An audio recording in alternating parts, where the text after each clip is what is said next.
They called her damaged goods and left her to die in the snow, but when a rancher's child wrapped small arms around her and whispered, "Mama," everything changed. This is the story of Elena Brooks, a mail-order bride rejected on a frozen platform who found family in the most unexpected place. A story of second chances, fierce protection, and love that defied every judgment. Stay with me until the very end, and comment what city you're watching from. I want to see how far Elena's story travels. The wind screamed across the Wyoming platform like something alive and hungry, tearing through Elena Brooks' thin traveling coat as if the fabric were made of paper.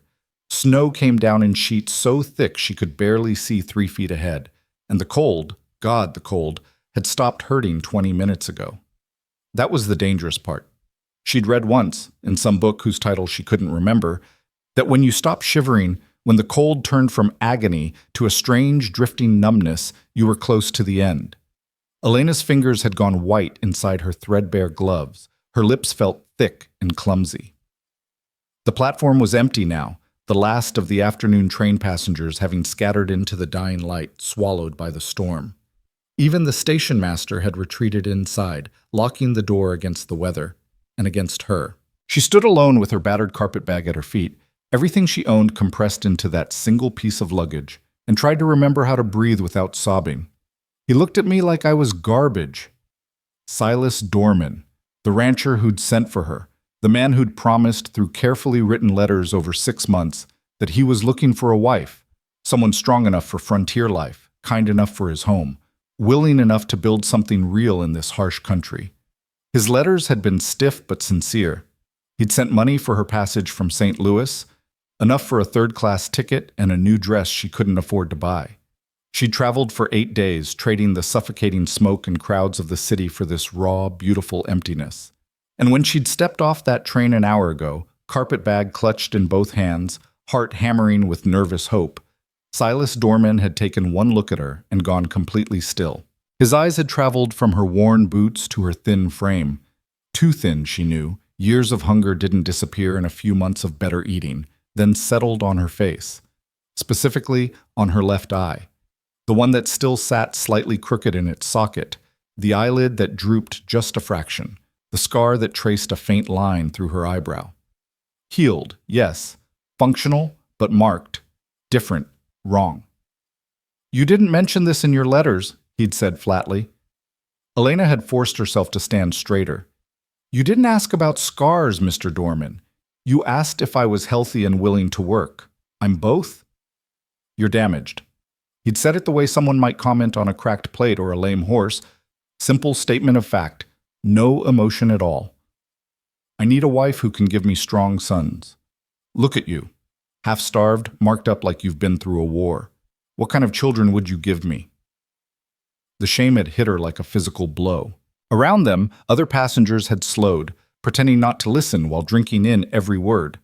A woman in a fine wool coat had actually tusked under her breath, shaking her head as she passed. "I survived," Elena had whispered, hating how small her voice sounded. "The injury was from an accident 3 years ago. It doesn't affect my health or—" "Doesn't matter." Silas had already been turning away. "I ordered a wife, not damaged goods. You can take the next train back. I'll not be held responsible for freight that arrives broken." And he'd walked away. Just like that. Climbed onto his wagon and driven off into the snow, leaving her standing on that platform with nowhere to go and no money for a return ticket, even if one existed.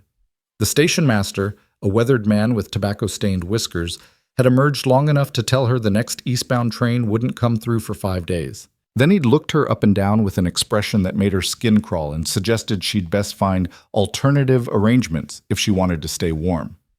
When she'd asked about a hotel or boarding house, he'd laughed. "Lady, you got money for that? 'Cause you sure don't look like you do.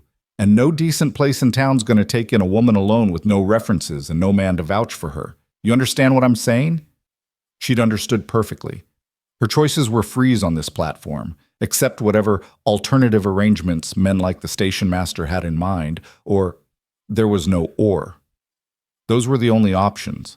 So she'd stayed on the platform as the afternoon bled into evening, as the temperature dropped and the snow turned vicious, and she'd tried to make herself small and invisible, praying the storm would drive everyone else inside until she could figure something out. But the storm had driven 3 other men onto the platform instead. Elena heard them before she saw them. Loud voices cutting through the wind, the particular loose-limbed swagger that spoke of too much whiskey and too little sense.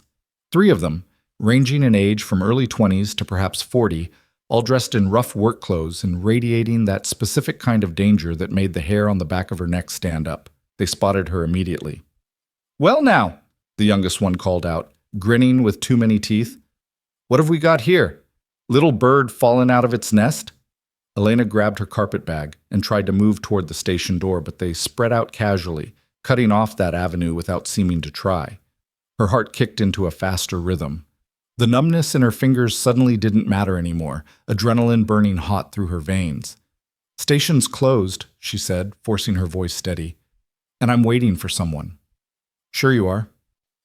The oldest one, the one with a scar bisecting his left cheek and mean little eyes, moved closer. "We heard all about you, sweetheart. Silas Dorman's mail-order bride that wasn't quite up to standard. Damaged goods, he called you. Left you out here in the cold." "That's between me and Mr. Dorman," Elena said, backing up a step. Her shoulders hit the station wall, trapped.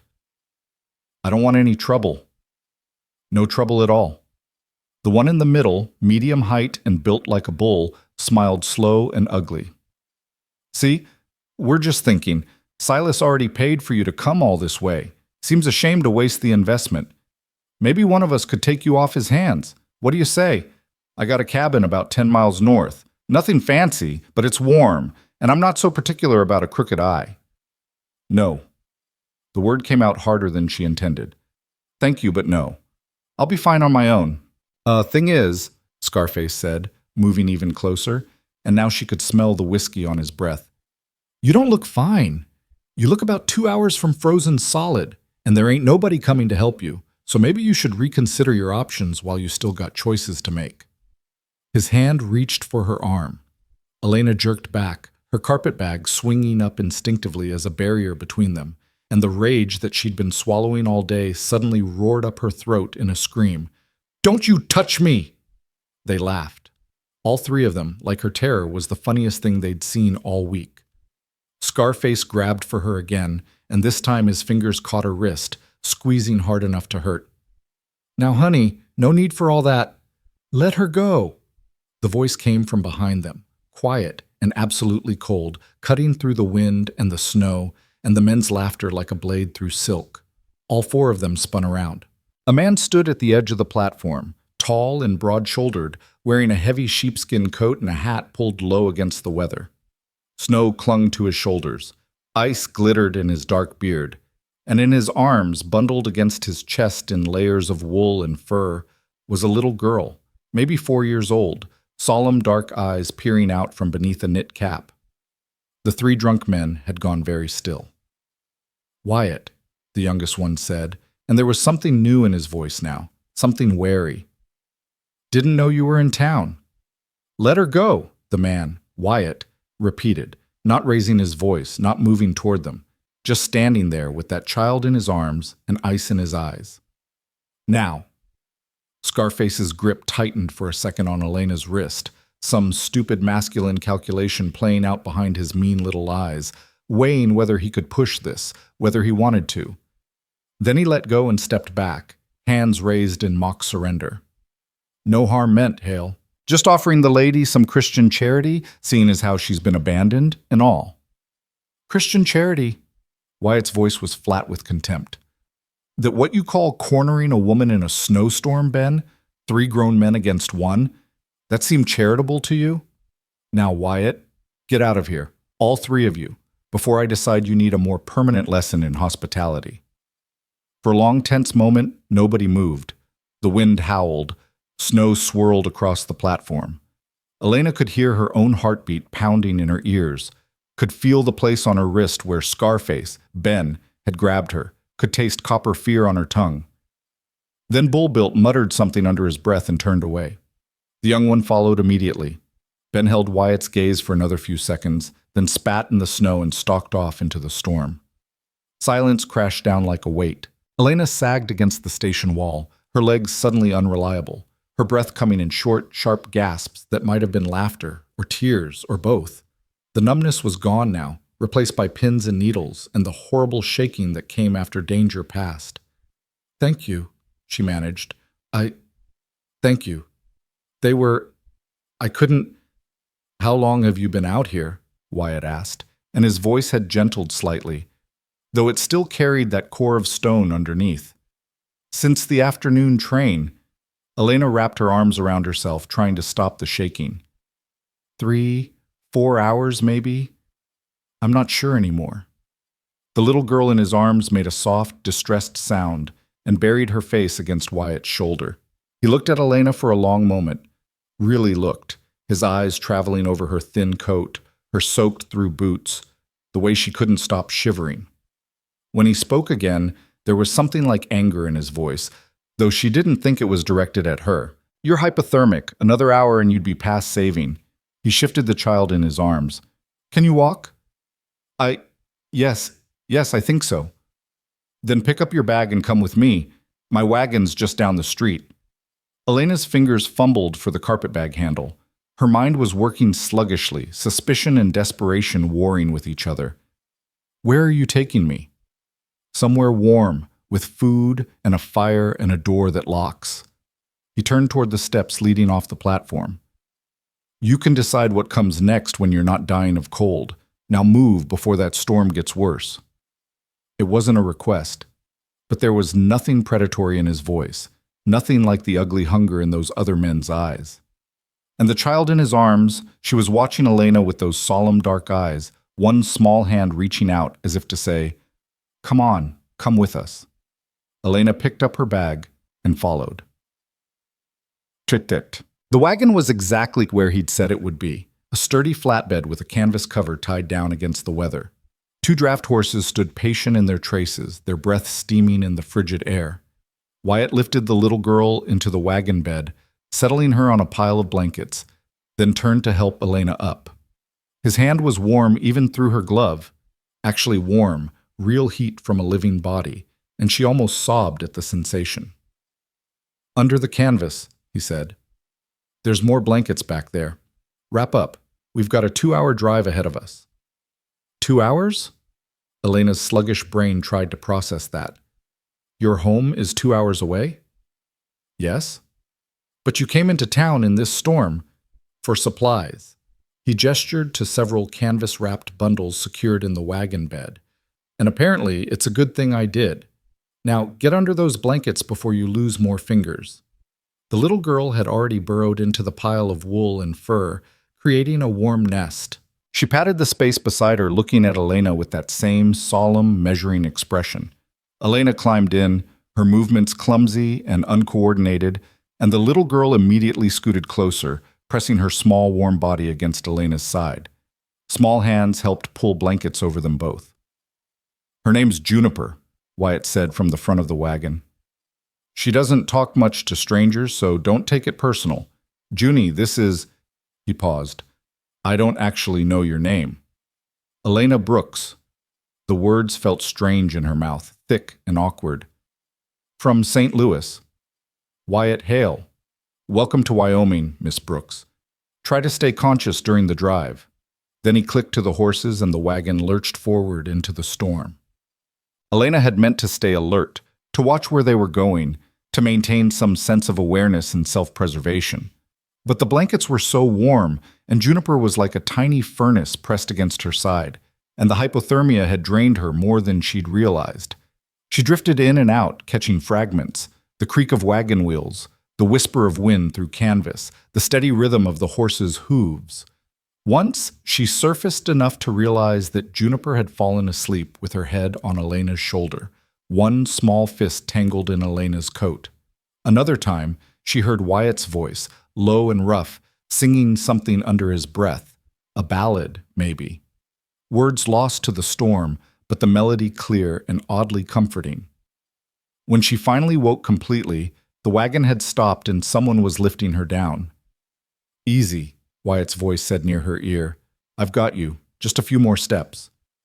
Her feet touched ground, wooden boards, a porch maybe, and then there was warmth, real warmth, Not just the trapped heat of blankets, but actual fire warmth, wood smoke, and glowing heat that made her skin prickle painfully as circulation returned. She was in a cabin, one large main room with a stone fireplace dominating one wall, a cast iron stove in the corner, rough wooden furniture that looked handmade but sturdy. Warm, safe, real. "Sit," Wyatt said, guiding her to a chair near the stove. "Don't move." Elena sat. Her legs wouldn't have held her anyway. She watched in a daze as he moved around the room with efficient, economical motions, building up the fire, filling a kettle with water and setting it on the stove, pulling a blanket from a chest and draping it over her shoulders. Juniper had woken and was watching from a corner, chewing on her thumb, those dark eyes tracking everything. Wyatt knelt in front of Elena and began unlacing her boots. "I can," she started. "You can't," he said flatly. "Your fingers are still too cold. You'll fumble with the laces and make it worse. Let me work." He pulled off her boots. They were soaked through, ice crystals glittering in the seams, then her stockings. Her feet were a mottled white and red, the toes darkening toward purple. Wyatt made a low sound in his throat that might have been a curse, then wrapped them in a dry towel and propped them near the stove. "You came that close," he said quietly. "Another hour and you'd have lost toes. Maybe more." "I didn't know what else to do." Elena's voice cracked. "He just left me there, like I was nothing, like I was damaged goods." "I heard." Wyatt stood, moving to the stove where the kettle was beginning to steam. "Silas Dorman's a fool and a coward, and if you see him again, you tell him I said so." "You know him?" "Everyone knows everyone out here, Miss Brooks. It's a small territory." He poured hot water into a mug, added something from a tin on the shelf, stirred it. "Doesn't mean I like them all. Here, drink this. It's chamomile and honey. Your body needs warmth from the inside." Elena took the mug in both shaking hands and sipped. The liquid was sweet and hot and perfect, coating her throat, settling in her stomach like an anchor. She drank half of it before she could trust herself to speak again. "Why did you help me?" Wyatt had moved to the stove, pulling out a pot of something that smelled like heaven. Stew, rich with meat and vegetables. "You needed help. Those men were going to hurt you, not complicated. Most people wouldn't have stopped. I'm not most people."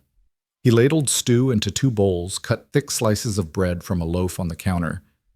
"And I know what it's like to be left out in the cold, literally and otherwise." Juniper had crept closer, drawn by the smell of food.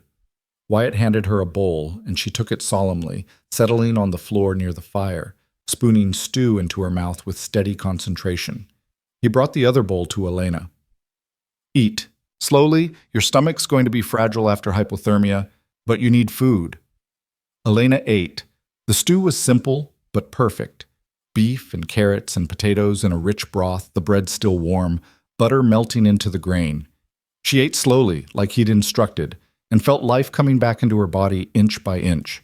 Warmth, safety, food. The 3 things she'd been missing for so long, she'd almost forgotten what they felt like. Wyatt ate standing up, leaning against the counter, watching her with an expression she couldn't quite read. Not hostile, but not exactly friendly either.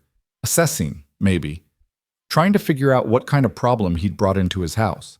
When Elena had finished eating, when the shaking had mostly stopped and color had returned to her fingers, he finally spoke again. "I'll give you straight truth, Miss Brooks. I'm not in the market for a wife. I have no interest in marriage, and I sure as hell am not looking to take advantage of a woman in a bad situation. You understand me?" "Yes." Elena nodded, too tired to feel offended. "I understand." "Good. Now here's what I'm offering. You can stay here tonight. Tomorrow, when the storm breaks, I'll take you back to town and put you on that eastbound train with money for a ticket. Or if you prefer, I'll drive you to the next town over. It's bigger, has more opportunities. Either way, you'll be safe until then. That acceptable to you?" It was more than acceptable. It was a miracle. But something in Elena made her ask, "And if I don't want to go back east? If I don't want to go to the next town?" Wyatt's expression didn't change.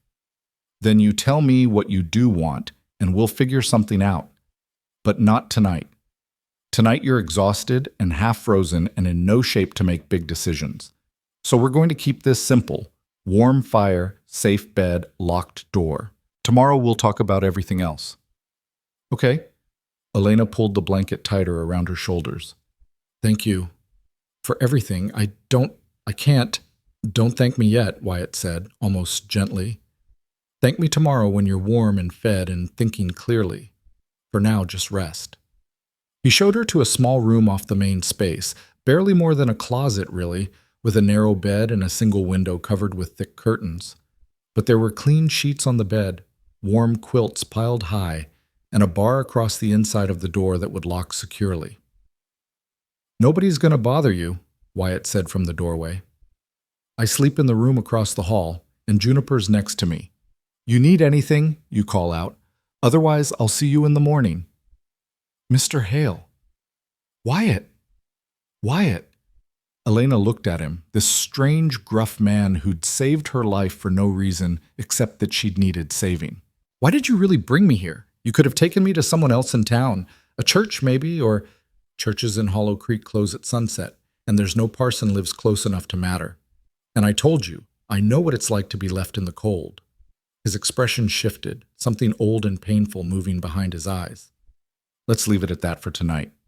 He pulled the door closed behind him. Elena stood in that small room, listening to his footsteps retreat, listening to the murmur of his voice as he settled Juniper in bed, listening to the crackle of the fire in the main room.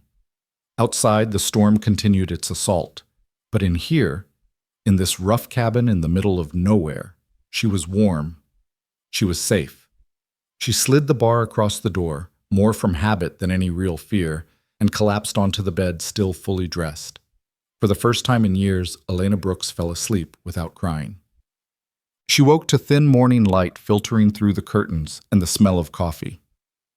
For a long, disoriented moment, Elena couldn't remember where she was.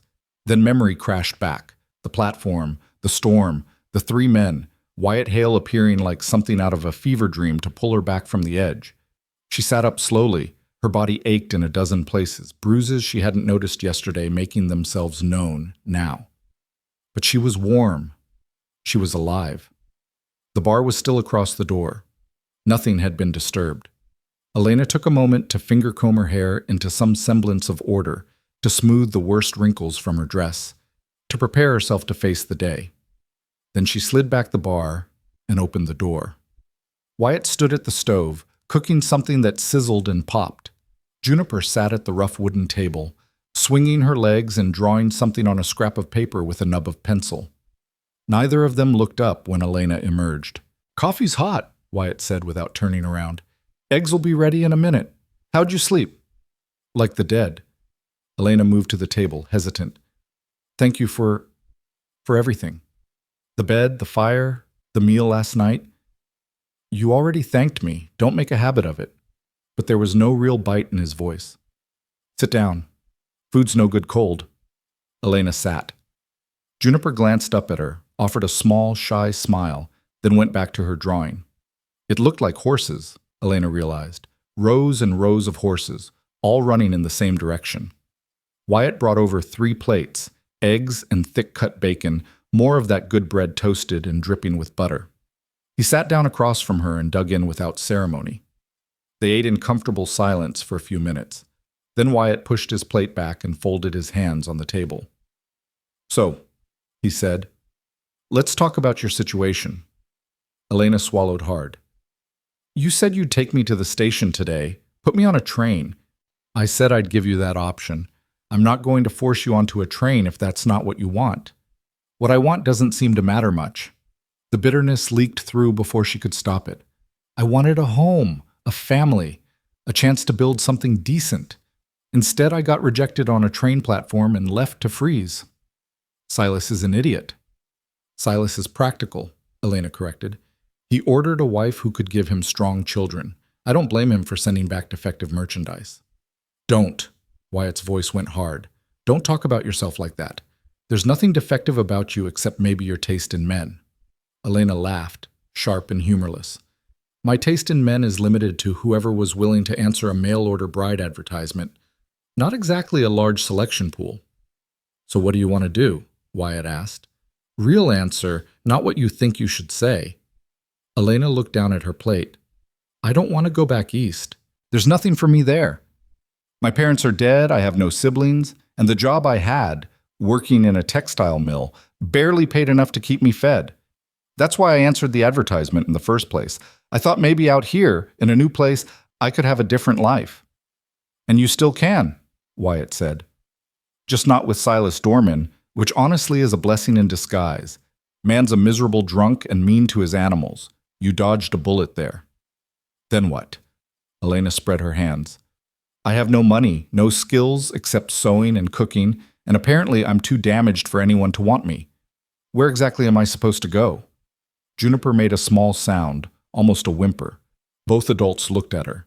She had stopped drawing and was staring at Elena with wide, distressed eyes. "Hey," Wyatt said gently, reaching over to touch Juniper's hand. "Hey, sweetheart, it's okay. Nobody's hurt. We're just talking." But Juniper kept staring at Elena, and there were tears gathering in those dark eyes now, and suddenly she pushed back from the table and scrambled across to Elena's side, climbing into her lap without asking, small arms wrapping tight around Elena's neck. Elena froze, shocked, but Juniper just pressed her face into Elena's shoulder and held on like she was afraid Elena might disappear. "Well," Wyatt said quietly, "that's new." "She doesn't—" Elena carefully put her arms around the little girl. "I thought you said she doesn't talk to strangers." "She doesn't, and she sure as hell doesn't climb into their laps."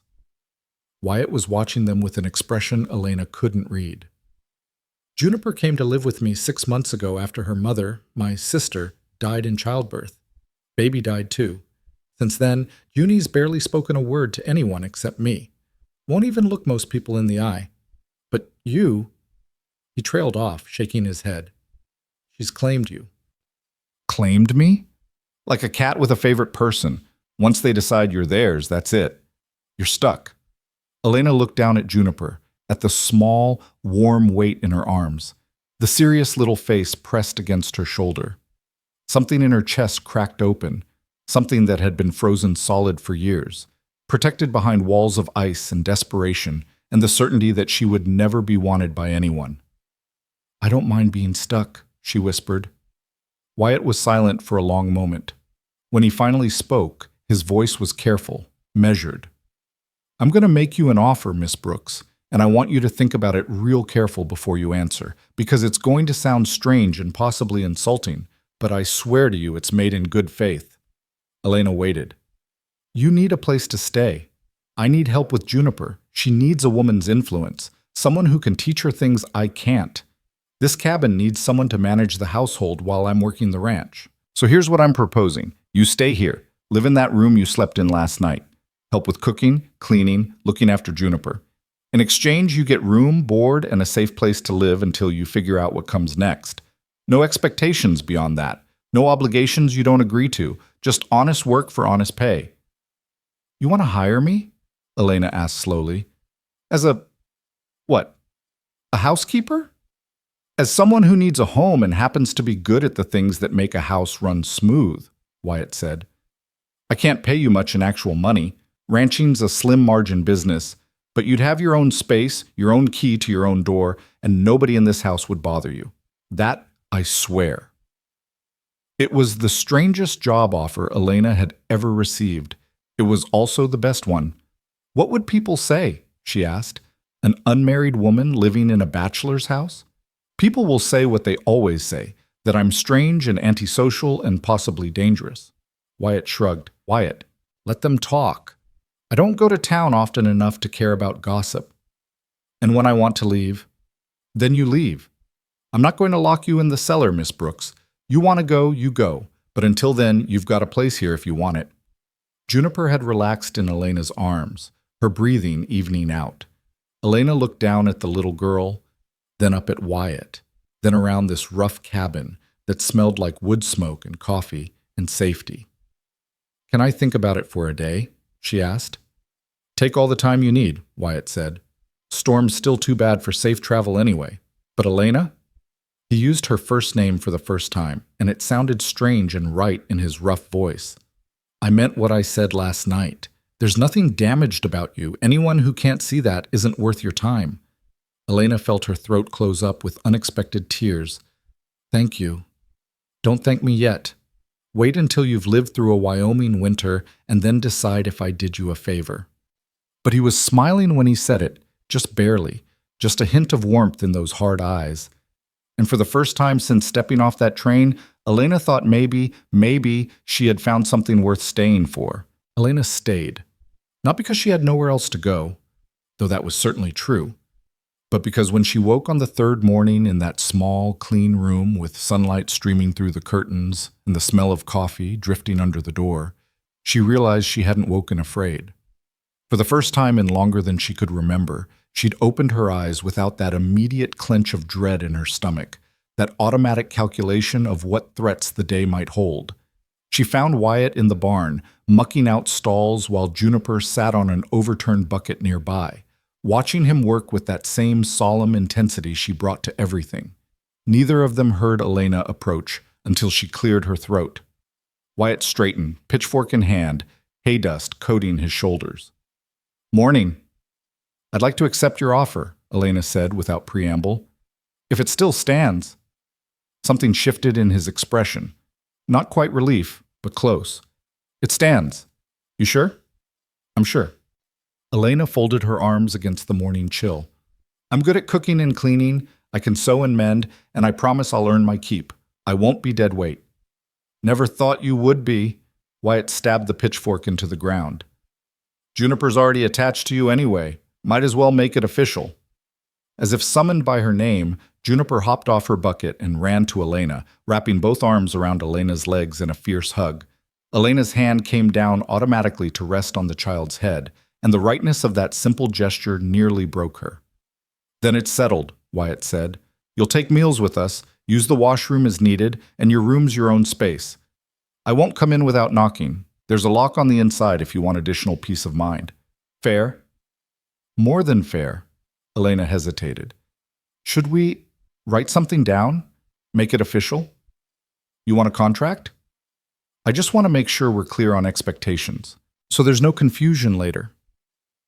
Wyatt studied her for a long moment, and Elena had the uncomfortable sensation that he was seeing past all her careful words to the fear underneath. Fear that this arrangement would shift without warning, that promises made in daylight would be broken after dark, that she'd wake up one morning to find the terms had changed and she'd be trapped again. "All right," he said quietly. "After breakfast, we'll sit down and write out exactly what we're both agreeing to. Terms, conditions, everything spelled out clear. That work for you?" "Yes. Thank you." They did exactly that. After a breakfast of oatmeal and dried apples, Wyatt pulled out paper and pencil, and they negotiated the terms of Elena's employment like two business partners hammering out a contract. Room and board in exchange for household management, cooking, laundry, and helping care for Juniper. Elena would have 1 full day off per week, Sundays she chose, and could leave the arrangement at any time with 2 weeks' notice. Wyatt would provide transportation to town once monthly for any supplies or personal business Elena needed to conduct. Neither party would enter the other's private quarters without permission. At the bottom, they both signed their names. Wyatt Brooks Hale in a bold, confident scrawl. Elena Catherine Brooks in careful, precise script. "There," Wyatt said, pushing the paper across to her. "Legal as we can make it without involving lawyers. You keep that somewhere safe." Elena folded the paper and tucked it into her pocket. The weight of it felt like armor.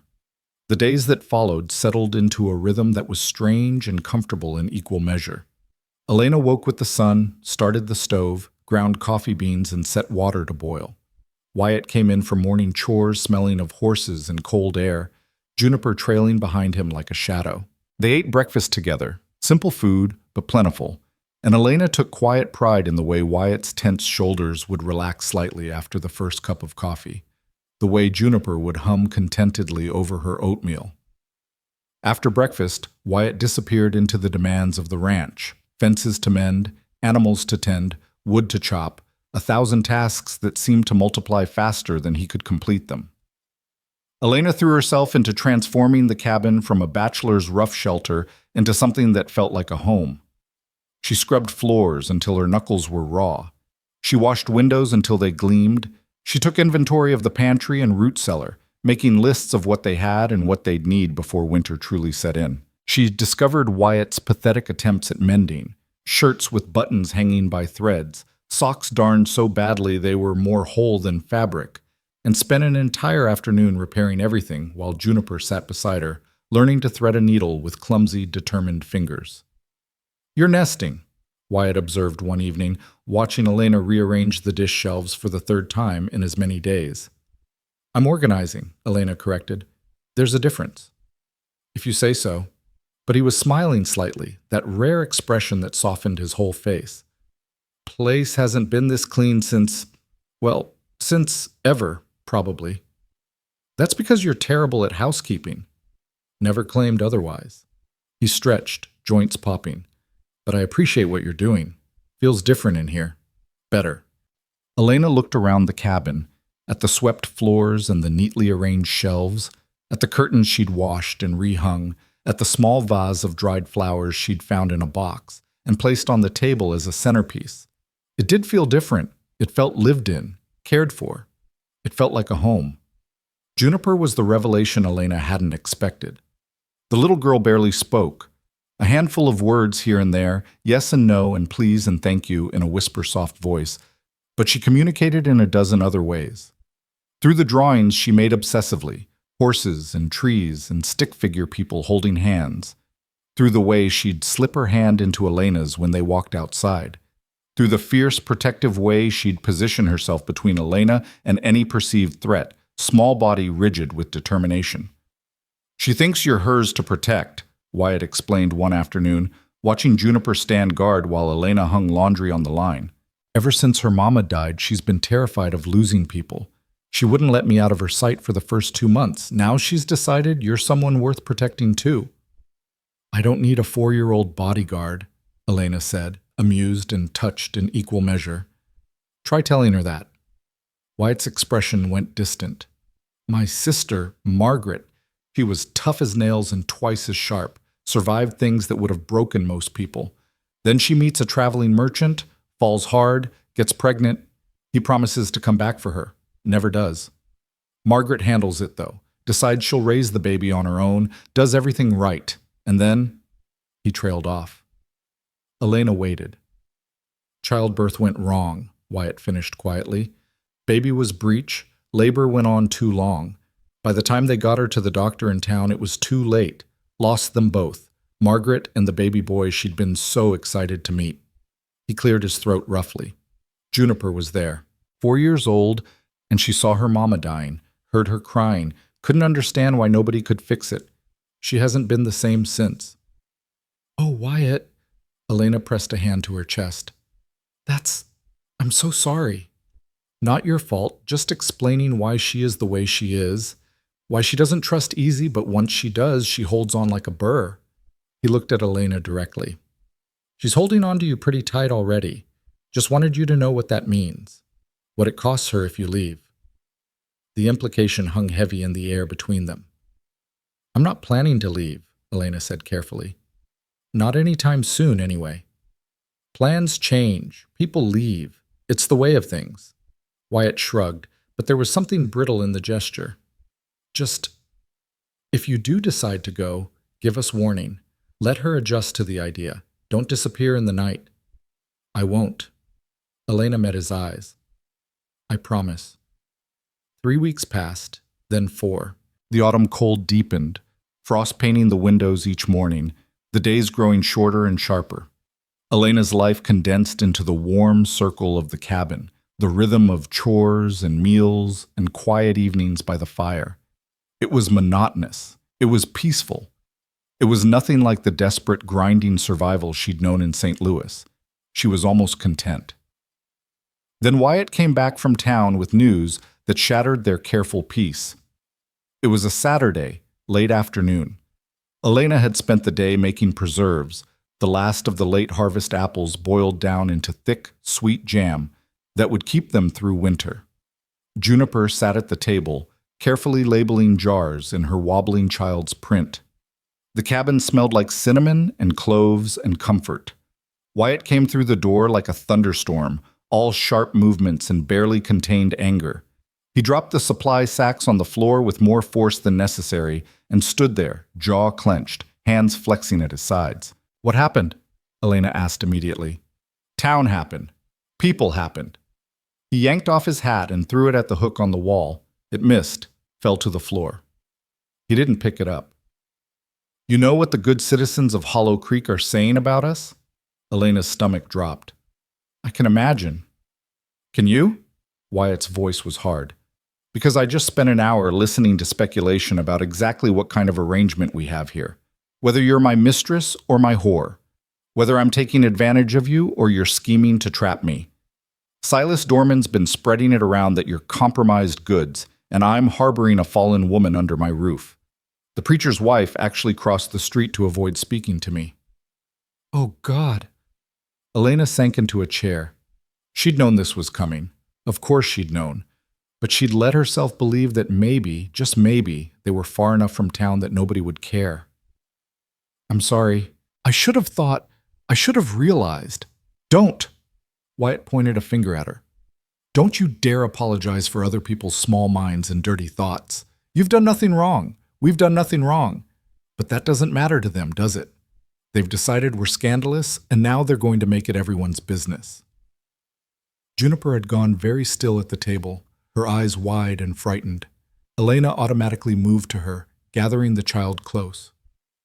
"What do we do?" she asked quietly. "Hell if I know." Wyatt paced the length of the cabin.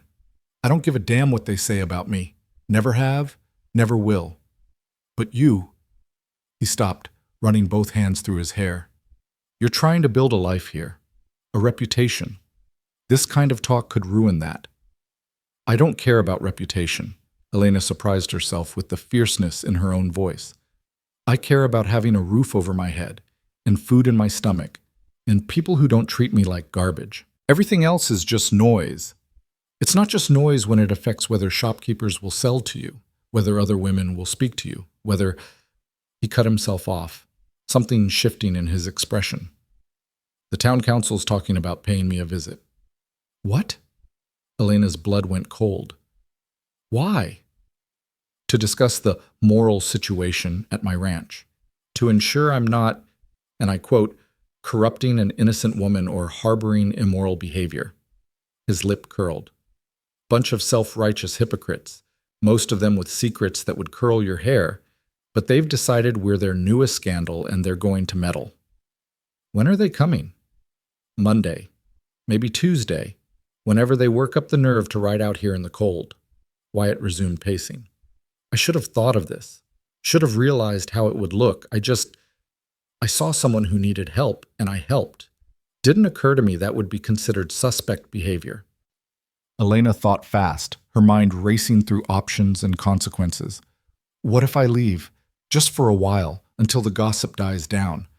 I could go to the next town, find work." "No." Wyatt stopped pacing. "Absolutely not.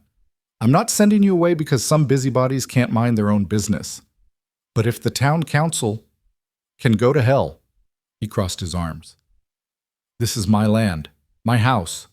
I'll harbor whoever I damn well please, and if they don't like it, they can—" "Wyatt!" Elena's voice was soft but firm. "I appreciate the sentiment, but I also appreciate the reality, which is that you live in this community.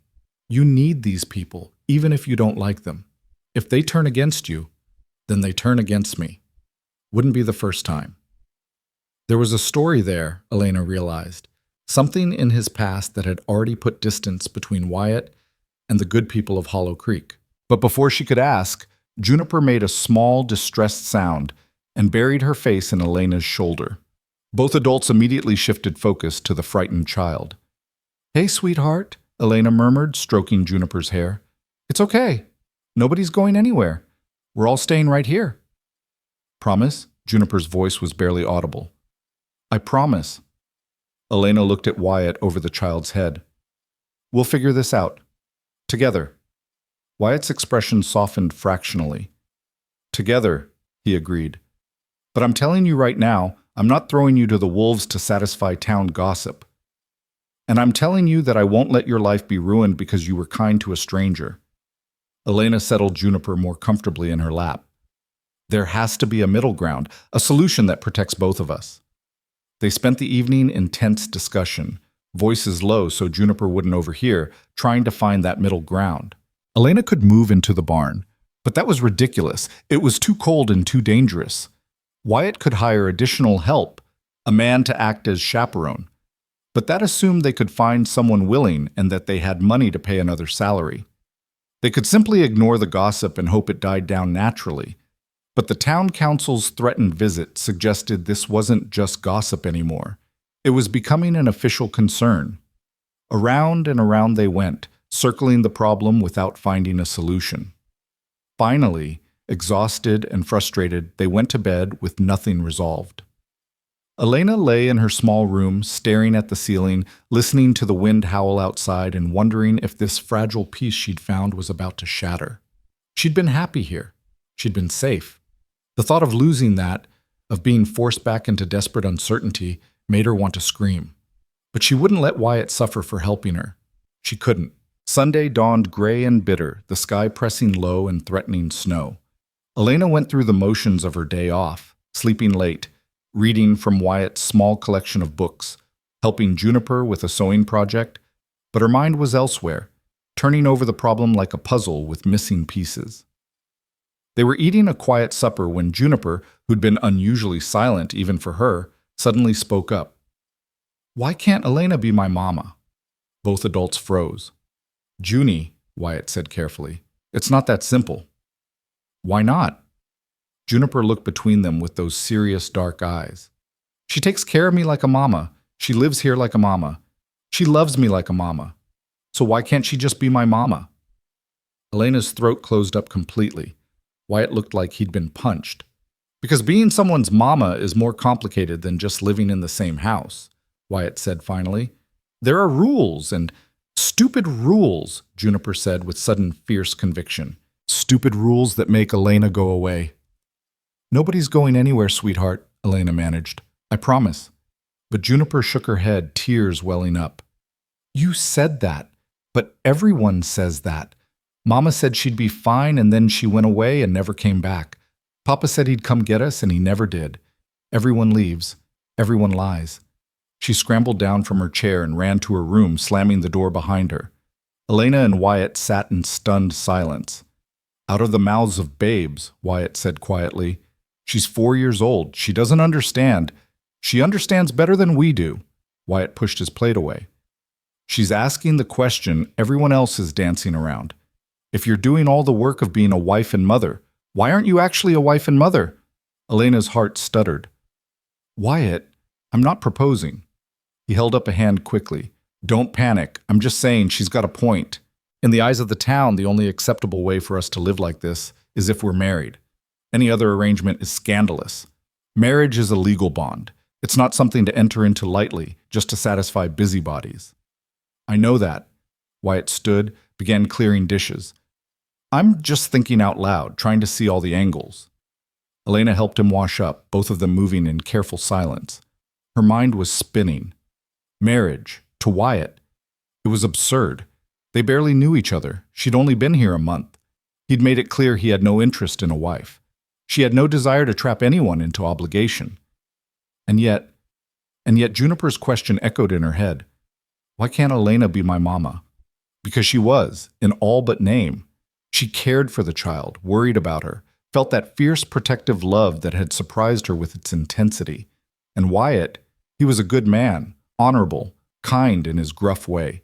Not someone who would hurt her. But marriage was trust on a scale Elena wasn't sure she could manage, giving someone that much power over her life. What if he changed? What if the kindness was temporary? What if...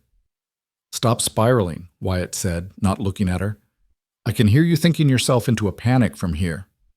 "I'm not panicking." "You're breathing like you're about to run." He dried the last plate and set it aside. "Look, forget I said anything. We'll find another solution. There's always another solution." But the idea had taken root, thorny and persistent. That night, Elena lay awake for hours, staring at the ceiling and thinking about what marriage would mean. Legal protection? Yes. Social acceptability, a permanent place for her, and security for Juniper, but also risk. Terrible risk. She'd be legally bound to Wyatt, dependent on his goodwill, vulnerable in ways she'd sworn never to be vulnerable again. She must have finally slept, because she woke to urgent voices and Juniper crying. Elena threw on her robe and stumbled out to find Wyatt at the door, blocking 3 men from entering. Dawn light filtered weakly through the windows. It was barely past 6 in the morning. "I told you," Wyatt was saying, voice hard as stone. "You're not welcome here. Get off my property." "We have official business, Hale."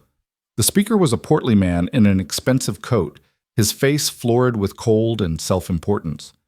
"The town council has received complaints about your living situation. We're here to assess. You're here to stick your nose where it doesn't belong." Wyatt didn't budge from the doorway.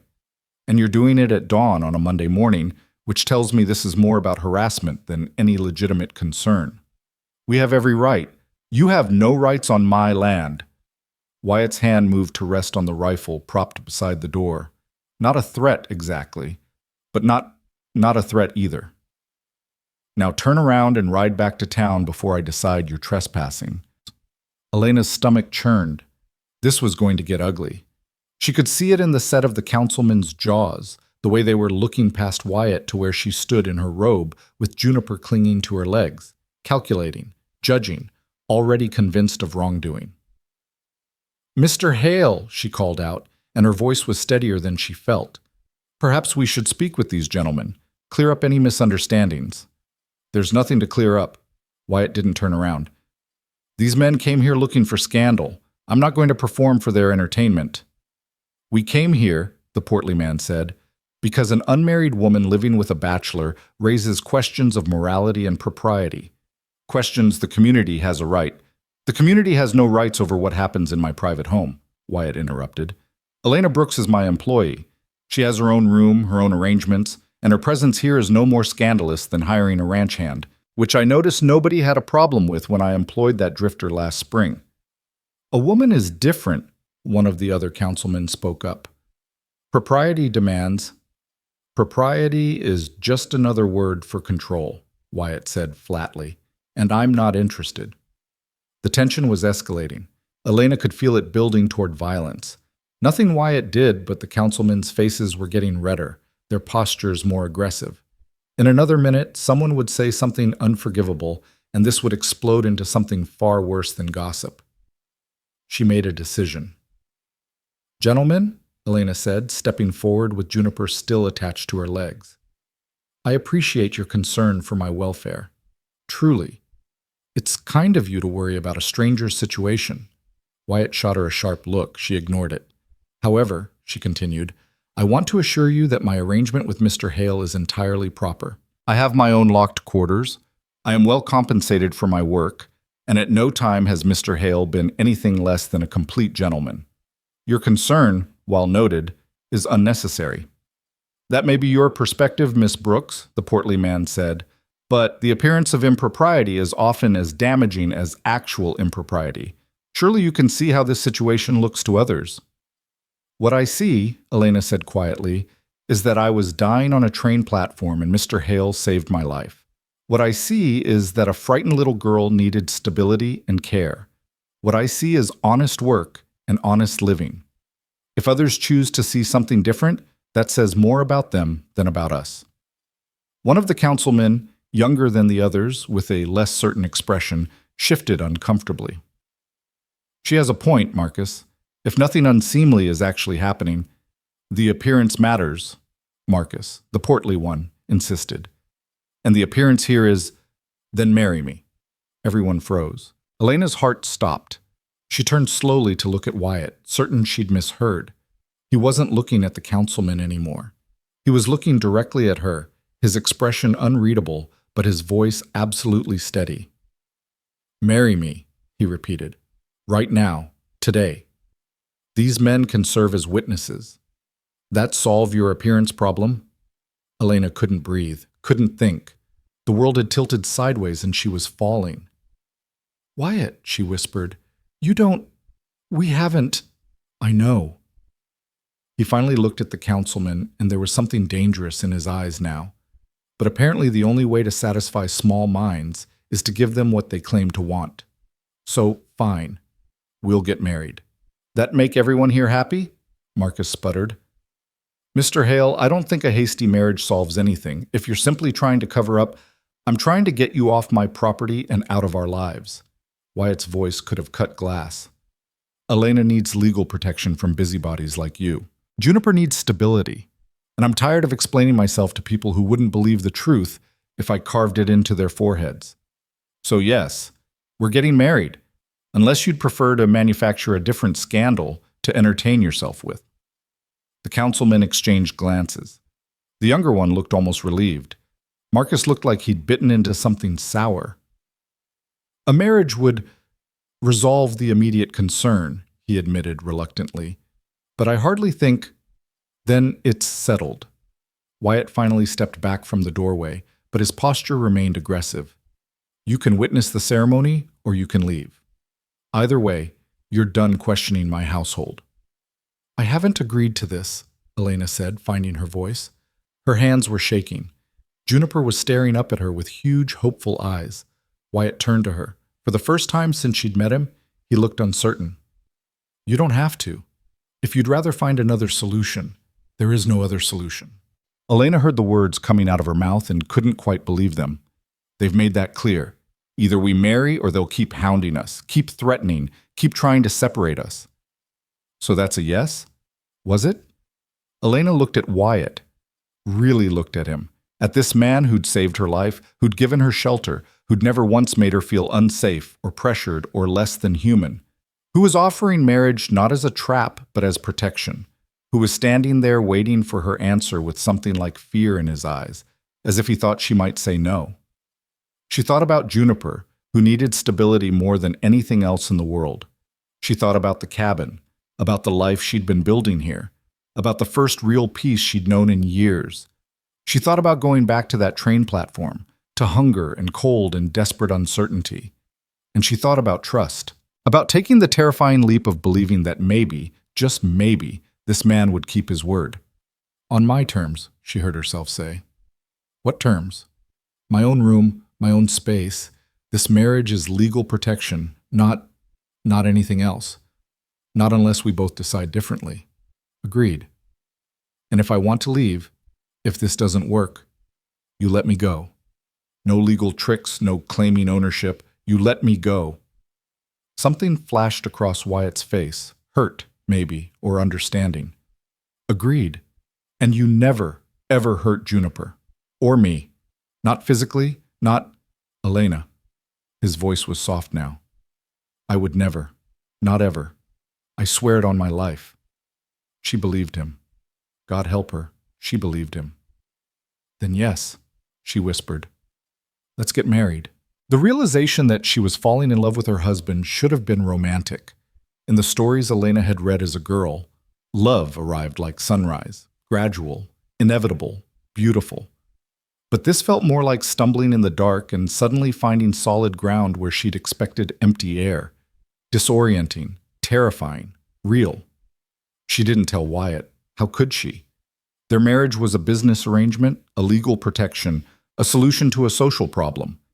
He'd made it clear from the beginning that he wasn't looking for a wife in any real sense.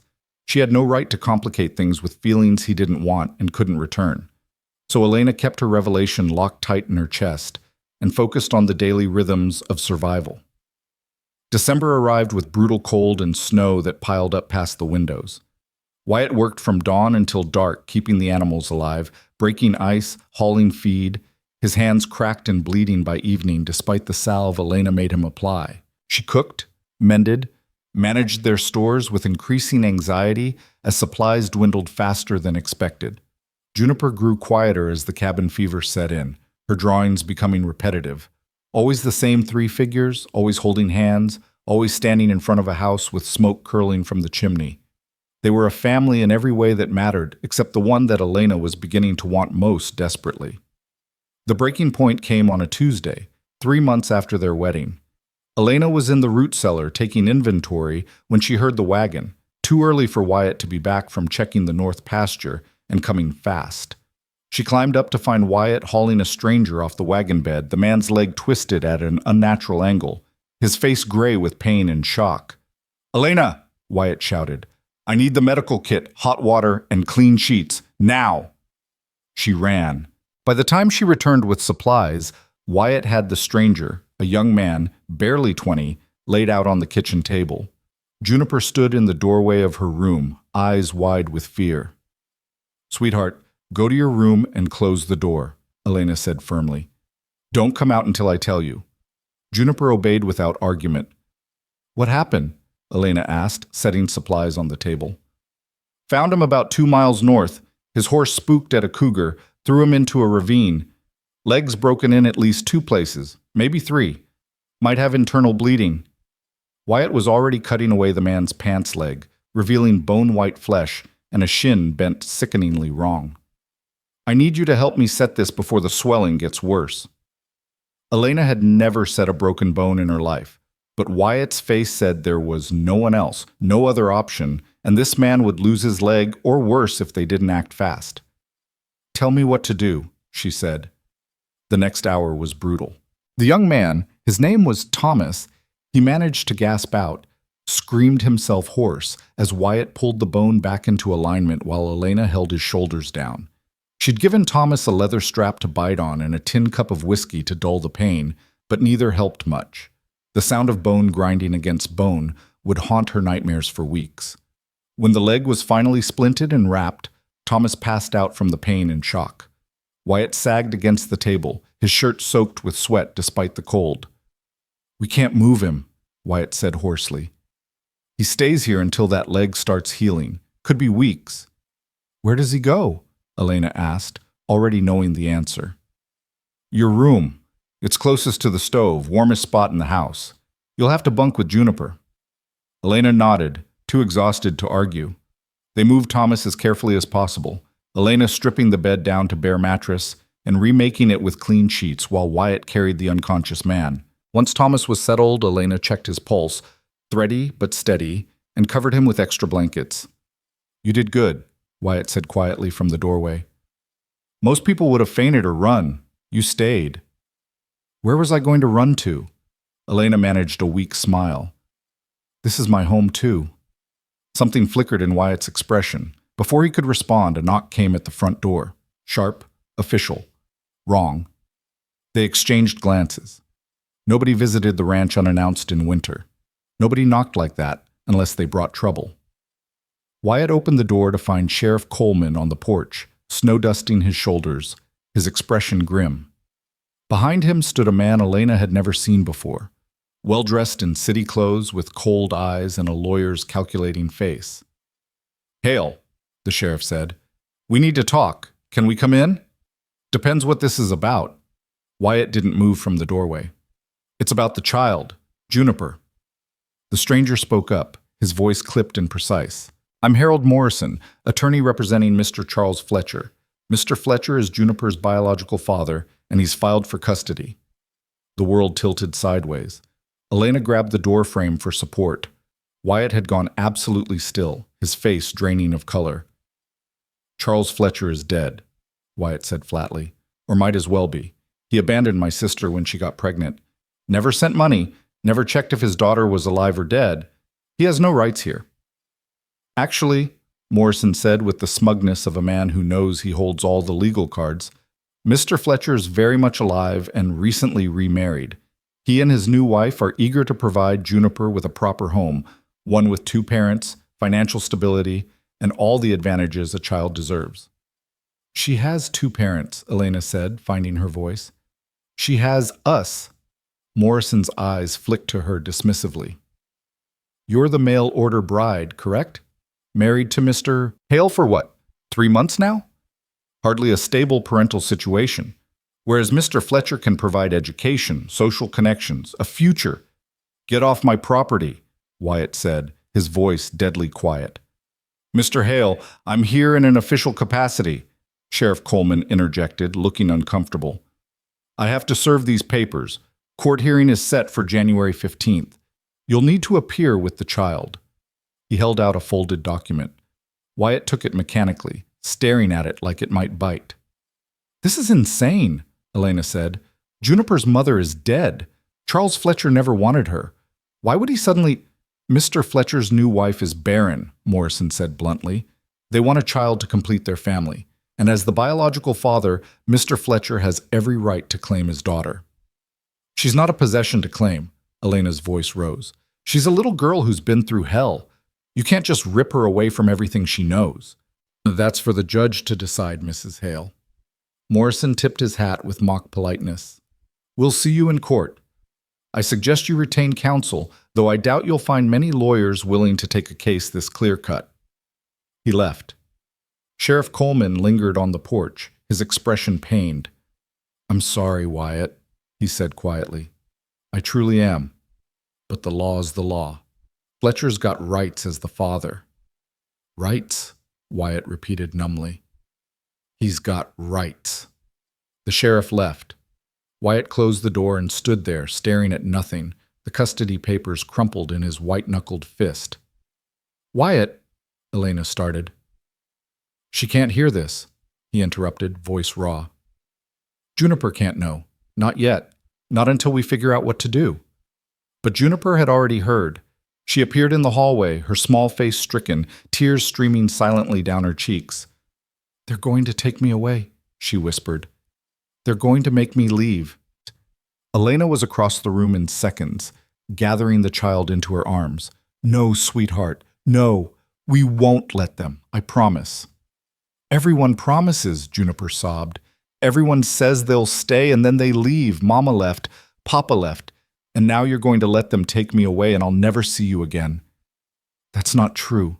Elena held her tighter. "We're going to fight this. We're going to do everything we can." "Can't fight the law," Juniper said with terrible adult clarity. "Uncle Wyatt said so. He said when Mama died that the law would make me go to Papa if he ever came back. And now he's back, and the law says I have to go." Wyatt's face crumpled. He dropped to his knees beside them, pulling both Elena and Juniper into his arms. "I'm sorry," he choked out. "God, Junie, I'm so sorry. I should have adopted you properly, should have done something to protect you." "Can't you adopt her now?" Elena asked desperately. "Make it legal before the hearing? Takes months, court approval, home visits, background checks. We don't have time." Wyatt's voice was breaking. "And even if we did, biological father's rights usually trump everything else. Fletcher has a legitimate claim." They sat there on the floor, the three of them clinging to each other, while Juniper cried herself into hiccuping exhaustion. When she finally fell asleep, still wrapped around Elena, Wyatt carried her to bed and stayed there stroking her hair until he was sure she wouldn't wake. Elena made coffee, neither of them would drink, and sat at the table reading through the custody papers with growing horror. The case was airtight. Charles Fletcher, respectable businessman with property and connections, married to a woman of good family, could provide education, opportunity, everything a child needed. Versus Wyatt Hale, struggling rancher with a hasty marriage to a former mail-order bride. No contest. "We need a lawyer," she said when Wyatt emerged from Juniper's room. "Someone good, someone who can fight this."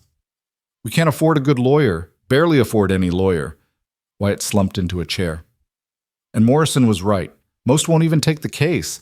Father's rights are nearly absolute in Wyoming law. "There has to be something." "There isn't."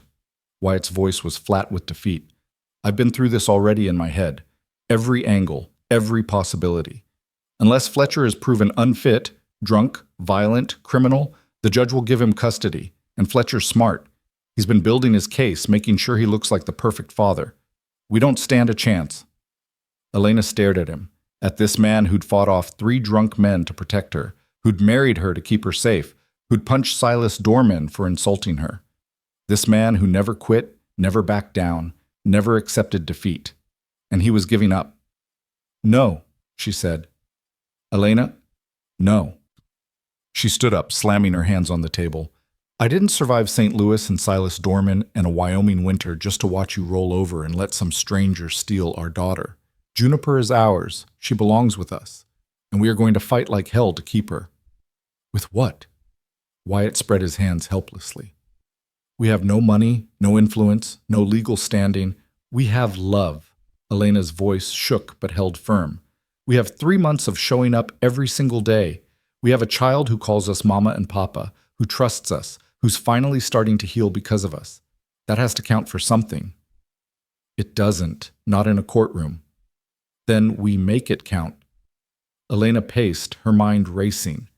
We find witnesses, people who've seen us with Juniper, who can testify that we're good parents. We document everything, her health, her happiness, how much she's improved since living with us. We research Fletcher, find out everything about him. Maybe he's not as perfect as Morrison claims. And if none of that works? Elena stopped pacing and looked directly at Wyatt. Then we run. We take Juniper and we disappear. Canada, California, anywhere Fletcher can't find us. I'd rather be a fugitive with my daughter than watch her be dragged away to live with a man who never wanted her until she became convenient. Wyatt stared at her like he'd never seen her before. You'd do that? Risk everything? For Juniper? Yes, without hesitation. Elena's jaw set stubbornly. And don't try to talk me out of it. I know it's illegal and dangerous and could ruin all our lives, but that child is mine in every way that matters, and I protect what's mine. Something blazed to life in Wyatt's eyes. Hope, maybe, or determination, or something fiercer and more desperate. He stood up and crossed to her, taking her face in both his work-roughened hands. You're the strongest person I've ever met, he said roughly. And I'm grateful every day that you walked into our lives. Elena's breath caught. They were standing too close, the air between them charged with everything they'd left unsaid for months. She could see gold flecks in his dark eyes, could count the silver threads in his beard, could feel his breath warm on her face. Wyatt, she whispered. The kiss happened like lightning, sudden, overwhelming, inevitable. Wyatt's mouth found hers with desperate hunger, his hands sliding into her hair. Elena made a small sound and kissed him back just as fiercely. 3 months of longing and fear and hope pouring out in that single moment of connection. When they finally broke apart, both breathing hard, Wyatt rested his forehead against hers. I'm sorry, he said. I shouldn't have. We agreed. Don't you dare apologize. Elena's hands fisted in his shirt. Don't you dare. I can't lose you both. Can't lose Juniper to Fletcher and can't lose you because I complicated things by... You didn't complicate anything. Elena pulled back enough to meet his eyes. Wyatt, I've been falling for you since the day you set that broken leg without flinching, since you defended me to Silas, since you showed me what it means to have a partner instead of a master. I'm in love with you, have been for weeks. And I know that's not part of our agreement. I know you didn't sign up for that, but I can't keep pretending anymore. Wyatt's expression transformed, shock giving way to something that looked almost like joy. You love me? Yes, you impossible man. I love you. Thank God. He kissed her again, softer this time, but no less intense. Because I've been in love with you since you stood up to those council members with snow in your hair and steel in your spine.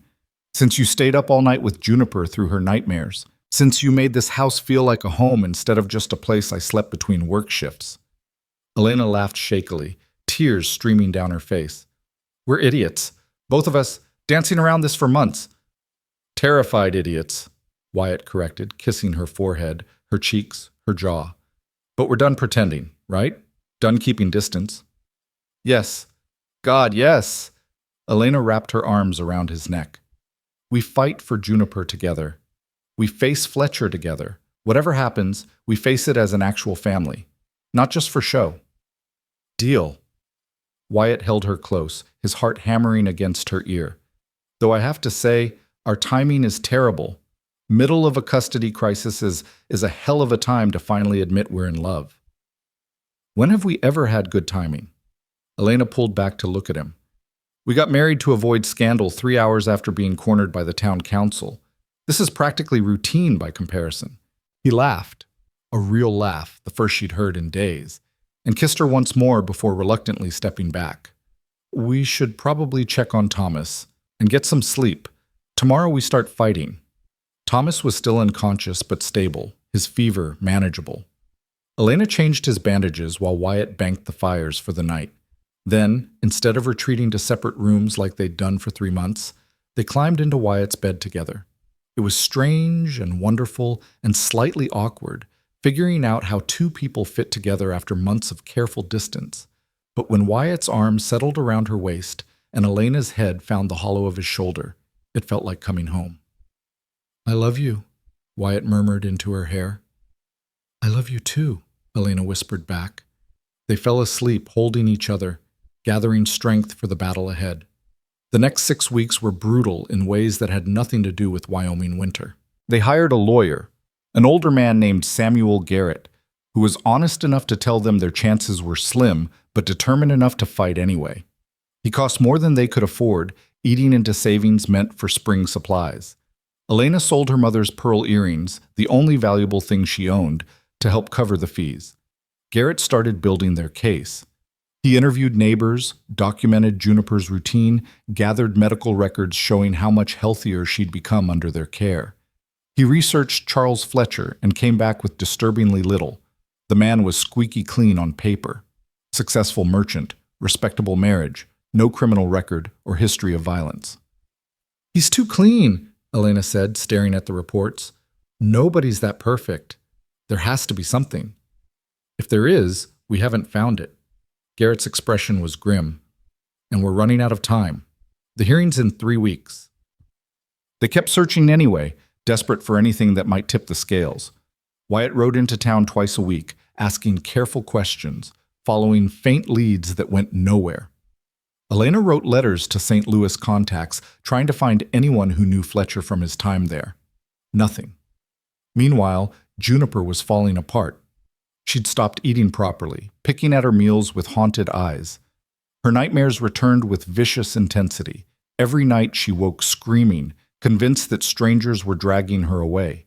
She refused to let Elena or Wyatt out of her sight, following them through the house like a terrified shadow. "Mama," she whispered one night, curled in Elena's lap, while Wyatt read aloud from a storybook. "If they make me go, will you forget about me?" "Never," Elena's voice broke. "We could never forget you, sweetheart. But you'll get new children, better ones, and you won't need me anymore." Juniper Brooks Hale. Wyatt set the book aside and knelt beside them. "Look at me. Look at us. You are not replaceable. You are not forgettable. You are our daughter, and nothing, not distance, not time, not any law in existence, will ever change that. Do you understand?" "But Papa's the law," Juniper said with terrible logic. "If the law says I have to go, then we'll break the law," Elena said firmly. "If we have to run away, if we have to hide, if we have to fight with everything we have, we will. You're not going to some stranger who decided he wants a convenient daughter. You're staying right here with us." The hearing arrived too fast and not fast enough. A gray morning in mid-January with snow threatening on the horizon. They dressed Juniper in her best dress, new, made by Elena's own hands, and braided her hair with shaking fingers. The child was silent and pale, her hand clutching Elena's with bruising force. The courthouse in Hollow Creek was small and drafty, packed with more spectators than Elena expected. Word had spread, apparently. The scandal of the mail-order bride and the hasty marriage was about to reach its dramatic conclusion, and everyone wanted a front-row seat. Charles Fletcher sat at the plaintiff's table with Morrison, looking every inch the respectable businessman, expensive suit, groomed hair, the perfect picture of concerned fatherhood. His wife sat behind him, a delicate woman in lavender silk with calculating eyes and a brittle smile. Wyatt and Elena sat with Garrett at the defendant's table, Juniper between them, trying to project confidence they didn't feel. The judge was a stern-faced woman named Margaret Thornton, known for her no-nonsense approach and strict interpretation of the law. She called the court to order and looked over her reading glasses at both parties. "This is a custody hearing regarding the minor child Juniper Margaret Brooks," she said crisply. "Mr. Fletcher, as the biological father, is petitioning for full custody. Mr. and Mrs. Hale, as current guardians, are contesting. Mr. Morrison, present your case." Morrison stood and launched into a polished presentation. Charles Fletcher was a devoted father who'd only recently learned his daughter survived childbirth complications. He'd been told the child died along with her mother, a lie perpetuated by the mother's family to keep him away. Now that he'd discovered the truth, he was eager to rectify this terrible wrong and provide his daughter with everything she deserved. He had financial means, a stable marriage, connections that would ensure excellent education and future opportunities. The Hales, while well-meaning, could offer none of these advantages. Garrett countered with their evidence: witness testimonies about Juniper's improved health and happiness, medical records, documentation of the Hales' commitment and care. But even as he spoke, Elena could see the judge's expression remain unmoved. Facts were facts. Fletcher was the biological father with superior resources. The Hales were guardians by accident, not law. "I'd like to call Juniper Brooks to the stand," Morrison said. "Absolutely not." Garrett shot to his feet. "Your Honor, the child is 4 years old. Subjecting her to direct examination is unnecessarily traumatic. The child's preferences are relevant to this case," Judge Thornton said. "I'll allow it, but keep your questions age-appropriate, Mr. Morrison." Elena felt Juniper trembling. Wyatt looked like he wanted to commit violence, but there was nothing they could do as a bailiff led Juniper to the witness stand, lifting her up so she could see over the edge. She looked so small up there, so terrified. Elena wanted to scream. "Hello, Juniper," Morrison said with false warmth. "Do you know who that man is?" He pointed to Fletcher. Juniper shook her head mutely. "That's your papa, your real papa. He's been looking for you for a very long time. Wouldn't you like to live with your papa in a big house with lots of toys and pretty dresses?" Juniper's lip trembled. "I have a papa and a mama. They're right there." She pointed at Wyatt and Elena. "But sweetheart, Mr. Hale is your uncle, not your papa, and Mrs. Hale is, well, she's a stranger your uncle married. Don't you want to live with your real family?" "They are my real family." Juniper's voice rose, tears spilling over. "They're the ones who take care of me. They're the ones who stayed." "Juniper," Morrison said, his tone sharpening slightly, "your father can give you a much better life. More money, more opportunities." "I don't want money. I want my mama and papa." Juniper was sobbing now. "Please don't make me leave them. Please! They're all I have." "That's enough." Judge Thornton's voice cut through the courtroom like a whip. "Mr. Morrison, step back. Bailiff, please return the child to her guardians." Elena gathered Juniper into her arms, the child's sobs muffled against her shoulder. Wyatt wrapped them both in his embrace, his face carved from granite. Judge Thornton removed her glasses and pinched the bridge of her nose.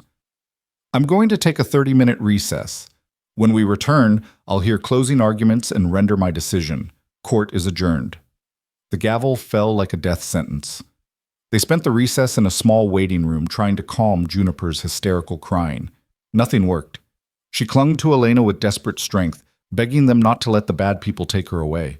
Wyatt looked like his heart was being torn out. "We could run," he said quietly, meeting Elena's eyes over Juniper's head. "Right now. Out the back. We could disappear before and spend the rest of our lives as fugitives?" Garrett shook his head. "They'd find you eventually. And when they did, you'd lose any chance of ever seeing Juniper again. At least if we see this through, there's a possibility of appeals, of visitation." "I don't want visitation," Elena said fiercely. "I want my daughter home where she belongs." The bailiff knocked. "Court's reconvening. Time to go back." They filed back into the courtroom like condemned prisoners. Juniper had gone limp and silent, shut down completely, her eyes glazed with shock. Fletcher and his wife whispered to each other, looking victorious. Morrison shuffled his papers with smug confidence. Judge Thornton returned to the bench, her expression unreadable. "I've reviewed all evidence and testimony," she began. "This is not an easy case. On one hand, we have a biological father with legitimate rights and substantial resources. On the other, we have guardians who've provided exemplary care and genuine love. Legally, the father's claim should prevail. However, Elena's heart stopped. However, Judge Thornton continued, I'm troubled by several factors. Mr. Fletcher claims he only recently learned his daughter survived, yet my own investigation shows he made no effort to locate the child or her mother in the years following her birth. He sent no financial support, made no inquiries, showed no interest until his recent remarriage. This suggests that his current petition may be motivated more by convenience than genuine paternal concern. Fletcher's face went red. Morrison started to object, but the judge held up a hand. Furthermore, the child's reaction today speaks volumes. She is clearly bonded to the Hales, considers them her parents, and is terrified of being separated from them. While a child's preferences are not determinative, they are relevant, especially given her age and trauma history. Elena didn't dare breathe. Wyatt's hand found hers under the table, squeezing hard enough to hurt. That said, the judge continued, and Elena's hope crumbled. I cannot simply ignore biological paternal rights without substantial cause. Mr. Fletcher is correct that he has a legal claim to his daughter.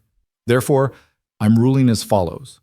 Temporary custody will remain with Mr. and Mrs. Hale for a probationary period of 6 months. During this time, Mr. Fletcher will have supervised visitation rights, 1 day per month, supervised by a court-appointed social worker. If, at the end of 6 months, the situation remains stable and the child continues to thrive with the Hales, we'll reconvene to discuss permanent custody arrangements. If, however, Mr. Fletcher can demonstrate genuine paternal commitment and the child develops a bond with him, we'll revisit the custody arrangement. This gives everyone time to prove their claims and gives Juniper time to adjust. The gavel fell. For a moment, nobody moved. Then the courtroom erupted in chaos. Morrison shouting objections, Fletcher demanding immediate custody, spectators whispering and gasping. But Elena heard none of it. She was staring at the judge, at this stern woman who'd just given them 6 months, 6 more months with their daughter, 6 months to figure out how to make this permanent. 6 months to win. Thank you, she whispered, knowing the judge couldn't hear. Thank you. Outside the courthouse, Fletcher cornered them on the steps, his face twisted with rage. You think you've won? He snarled at Wyatt. 6 months, that's all you've got. And then I'm taking what's mine. That girl is my blood, my property. She's not property, Elena said coldly. She's a child. Your child, supposedly, though you've never acted like it. You've poisoned her against me, filled her head with lies. We've loved her, Wyatt interrupted. Something you've never bothered to do. And we're going to keep loving her for the next 6 months while you prove exactly why you don't deserve custody. They walked away, leaving Fletcher sputtering behind them. Juniper stirred in Elena's arms. Mama? She whispered. Do I have to go? Not today, sweetheart. Not for 6 whole months. You're coming home with us. Promise? I promise. Elena kissed her forehead. We're going home. All of us. Together. That night, after Juniper was finally asleep, exhausted from crying but safe in her own bed, Wyatt and Elena sat by the fire and allowed themselves to shake apart. 6 months, Wyatt said hoarsely. She gave us 6 months. It's enough. Elena leaned into his shoulder. It has to be enough. We'll make it enough. How? Fletcher's not going to give up. He'll use those visitation days to bond with her, to turn her against us. Then we make these 6 months count. Elena sat up, her jaw set with determination. We show the court and everyone else that Juniper belongs with us. We document every moment of happiness, every sign of thriving. We make it impossible for any judge to separate us. And if it's not enough? Elena met his eyes, steady and sure. Then we run. Like I said before, we take Juniper and we disappear. I meant it, Wyatt. I will not lose our daughter. We, Wyatt corrected softly. We will not lose our daughter. He pulled her close and they sat there in the firelight, holding each other, gathering strength for the fight ahead. They'd won a reprieve, nothing more. But for tonight, for now, their daughter was safe in her own bed, and they were together. It would have to be enough. The first supervised visitation happened on a bitter February morning, exactly 4 weeks after the custody hearing. Elena dressed Juniper in warm layers while the child stood rigid and silent, her small face pale with dread. I don't want to go, Juniper whispered for the 100th time. Please, Mama, please don't make me. I know, sweetheart. Elena's hands shook as she buttoned Juniper's coat. But we have to follow the judge's rules, just for a few hours. Then you come right back home to us. What if he keeps me? What if he doesn't let me come back? He can't. Wyatt knelt beside them, his voice firm despite the fear Elena could see in his eyes. The social worker will be right there the whole time. Mrs. Henderson, remember we met her last week? She's very nice, and her only job is to make sure you're safe. If anything feels wrong, you tell her, and at exactly 3 o'clock, we'll be waiting at the meeting place to bring you home. Promise? Juniper's voice was so small it broke Elena's heart. Promise. Wyatt pulled her into a fierce hug. You're our girl. Nothing changes that. They drove to town in heavy silence. The social worker, Mrs. Henderson, was waiting outside the general store with Charles Fletcher and his wife. Fletcher wore an obviously new smile, the kind that didn't reach his eyes. His wife, Millicent, looked impatient, her gloved hands folded primly at her waist. Right on time, Mrs. Henderson said cheerfully, trying to ease the tension. Juniper, sweetheart, you remember Mr. Fletcher? He's going to spend the afternoon with you, show you around town, maybe get you some peppermint sticks from the store. Doesn't that sound nice? Juniper pressed herself against Elena's legs and said nothing. Fletcher's smile tightened. Come here, daughter, don't be rude. She's not being rude, Elena said sharply. She's 4 years old and you're a stranger. Give her time. Time I wouldn't need if you hadn't poisoned her against me, Fletcher shot back. Mr. Fletcher, Mrs. Hale, please. Mrs. Henderson stepped between them. This helps no one. Juniper, how about you and I walk with Mr. Fletcher together? Your mama and papa will be right here at 3 o'clock. I promise. Juniper looked up at Elena, her eyes swimming with tears. Elena wanted to scoop her up, run for the wagon, drive until they crossed into Canada and never looked back. But that would mean losing permanently. So instead she crouched down and cupped Juniper's face in her hands. You are so brave, she whispered. The bravest girl I know. And in just a few hours, you'll be back with us. Can you be brave for just a little while longer? Juniper nodded shakily. Elena kissed her forehead, breathing in the scent of her hair, memorizing the weight of her small body against hers. Then she had to let go and watch as Mrs. Henderson took Juniper's hand and led her toward Fletcher. The child looked back 3 times before they turned the corner and disappeared from view. Elena thought she might be sick right there in the street. Come on! Wyatt's arm came around her shoulders. We can't help her by standing here falling apart. Let's get coffee. Wait somewhere warm. They spent the next 4 hours in the small restaurant across from the general store, nursing coffee that grew cold and bitter, watching the clock crawl forward with agonizing slowness. Elena couldn't eat, couldn't sit still, couldn't think about anything except Juniper's terrified face. Wyatt stared at his hands, his jaw clenched so tight she could hear his teeth grinding. What if he's cruel to her? Elena said at one point. What if Mrs. Henderson isn't watching closely enough? What if... She'll be fine. Wyatt's voice was hollow with a conviction neither of them felt. She has to be fine. At exactly 2:45, they were back at the meeting spot.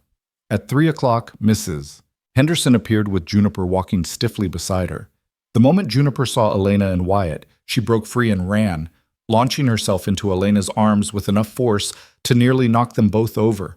Mama, she sobbed. Mama, Mama, Mama.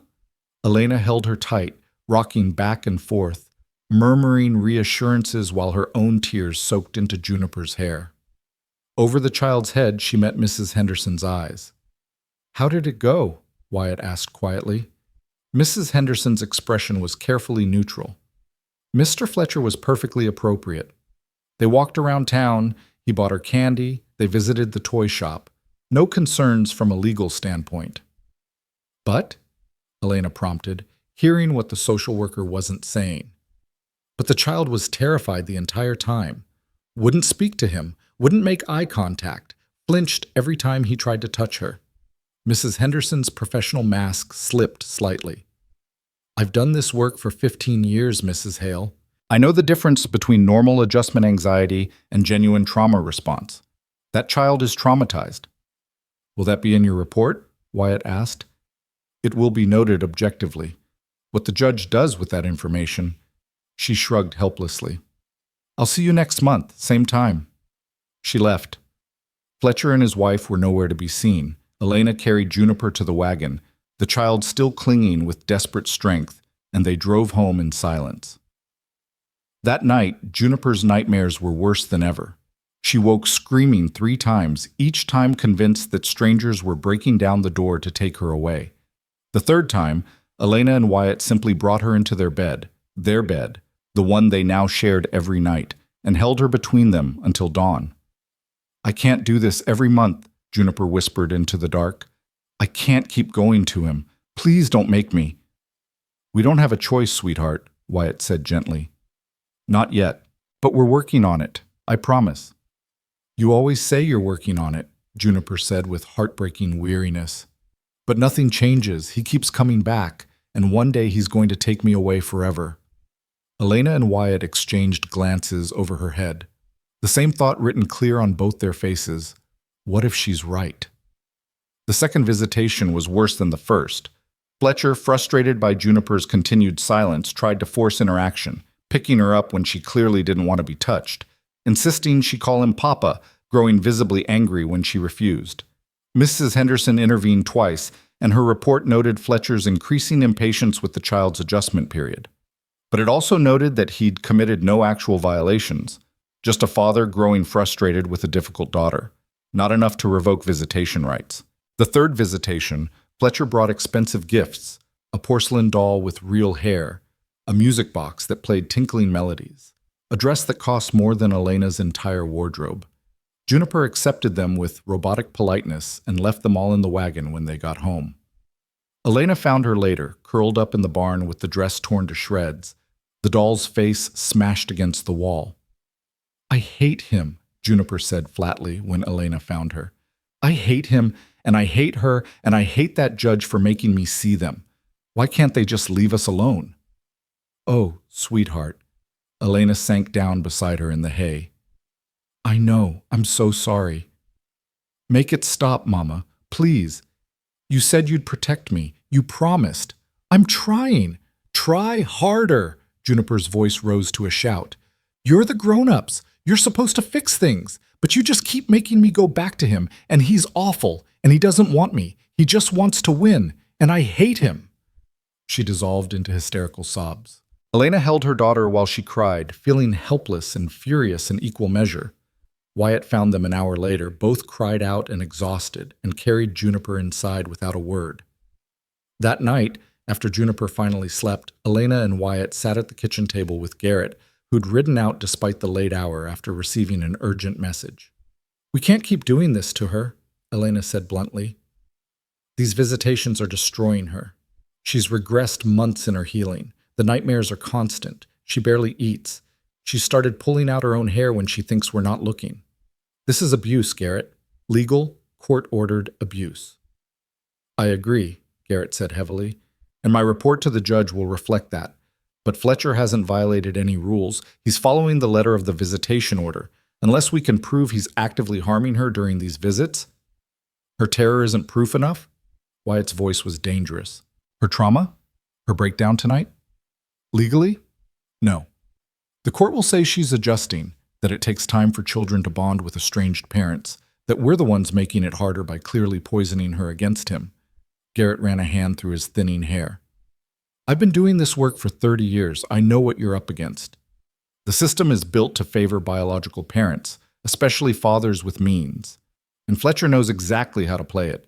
He's careful, controlled, never crosses a line we can use against him. So what do we do? Elena demanded. Just keep sending her into hell once a month and hope the judge eventually sees reason? We keep documenting everything. Her reactions, her nightmares, her regression. We build a case that these visitations are harmful to her mental health. And we hope that by the end of 6 months, the evidence is overwhelming enough that Judge Thornton rules in our favor. And if she doesn't? Wyatt asked quietly. Garrett met his eyes. Then you'll have to make some very difficult decisions about what comes next. After the lawyer left, Elena stood at the window, staring out at the darkness. Behind her, she heard Wyatt moving, pouring coffee, his footsteps heavy with exhaustion and grief. I've been thinking about Canada, she said without turning around. There's a rail line that runs north through Montana. 3 days travel, maybe 4 with a child. We could disappear into the territories, change our names, start over. I've been thinking about it too, Wyatt admitted. But Elena, if we run, I know, we'd be fugitives, criminals. We could never come back, never contact anyone we knew, spend the rest of our lives looking over our shoulders. She finally turned to face him. But at least we'd be together. At least Juniper would be safe and loved instead of property in a legal battle. She'd also grow up knowing we chose to break the law, that we're running from something. That could poison her as much as these visitations. Or it could show her that we loved her enough to risk everything. Elena moved to him, taking his hands. I'm not saying we do it now. I'm saying we prepare. Research the routes, set aside money, have a plan ready if the judge rules against us. Because Wyatt, I meant what I said before. I will not let them take our daughter. Our daughter, Wyatt repeated softly. He pulled her close, resting his chin on top of her head. God, I love hearing you say that. Even in the middle of all this hell, I love that she's ours. She's always been ours, Elena said. From the moment she climbed into my lap that first morning. We just didn't make it legal yet. What if we could? Elena pulled back to look at him. What? Adoption. Formal adoption. I know Garrett said it takes months, but what if we started the process now? Even if it's not complete before the final custody hearing, wouldn't it show the judge that we're committed? That this isn't just temporary guardianship? Hope flared painful in Elena's chest. Would Fletcher fight it? Probably, but he'd have to prove that denying the adoption is in Juniper's best interest. And how can he argue that when his own daughter is terrified of him? Wyatt's expression turned calculating. It's worth asking Garrett. Worth trying. They called the lawyer back the next day. He was skeptical, but agreed to file the adoption petition. The process was Byzantine: background checks, home visits, character references, financial statements. But Elena threw herself into it with desperate determination. She tracked down references from St. Louis, from neighbors, from the doctor who treated Juniper. She documented every meal cooked, every nightmare soothed, every moment of care over the past 6 months. She built a case not in legal terms but in love, proof written in 1,000 small actions that Juniper belonged with them. The fourth visitation arrived too soon. This time, Fletcher announced he wanted to take Juniper to his home for the afternoon, still supervised, but in his territory instead of neutral ground. Absolutely not, Wyatt said flatly when Mrs. Henderson delivered the news. It's within his rights under the visitation order, she said apologetically. The judge specified supervised visits but didn't restrict location. Mr. Fletcher's lawyer is arguing that seeing his home environment will help Juniper adjust. It'll traumatize her further, Elena protested. She can barely handle a few hours in public. You want us to send her into his actual house? I don't want anything, Mrs. Hale, but legally, I can't prevent it.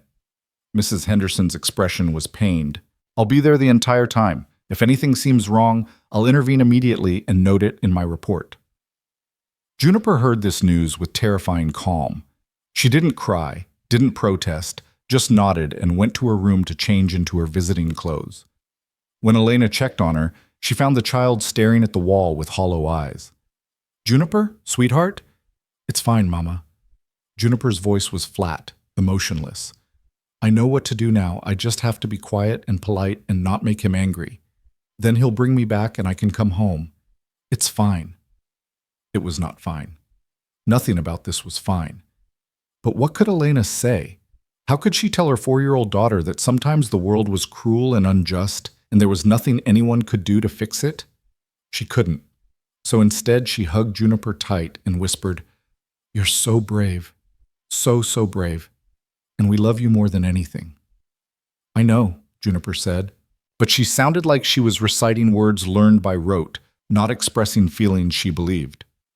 The afternoon lasted an eternity. Elena cleaned the already spotless cabin 3 times. Wyatt chopped enough wood to last through next winter. Neither of them could sit still, couldn't think about anything except Juniper in that house, with Fletcher and his cold-eyed wife. When 3 o'clock finally came, they were at the meeting point 30 minutes early. Mrs. Henderson arrived exactly on time, but Juniper wasn't with her. Elena's heart stopped.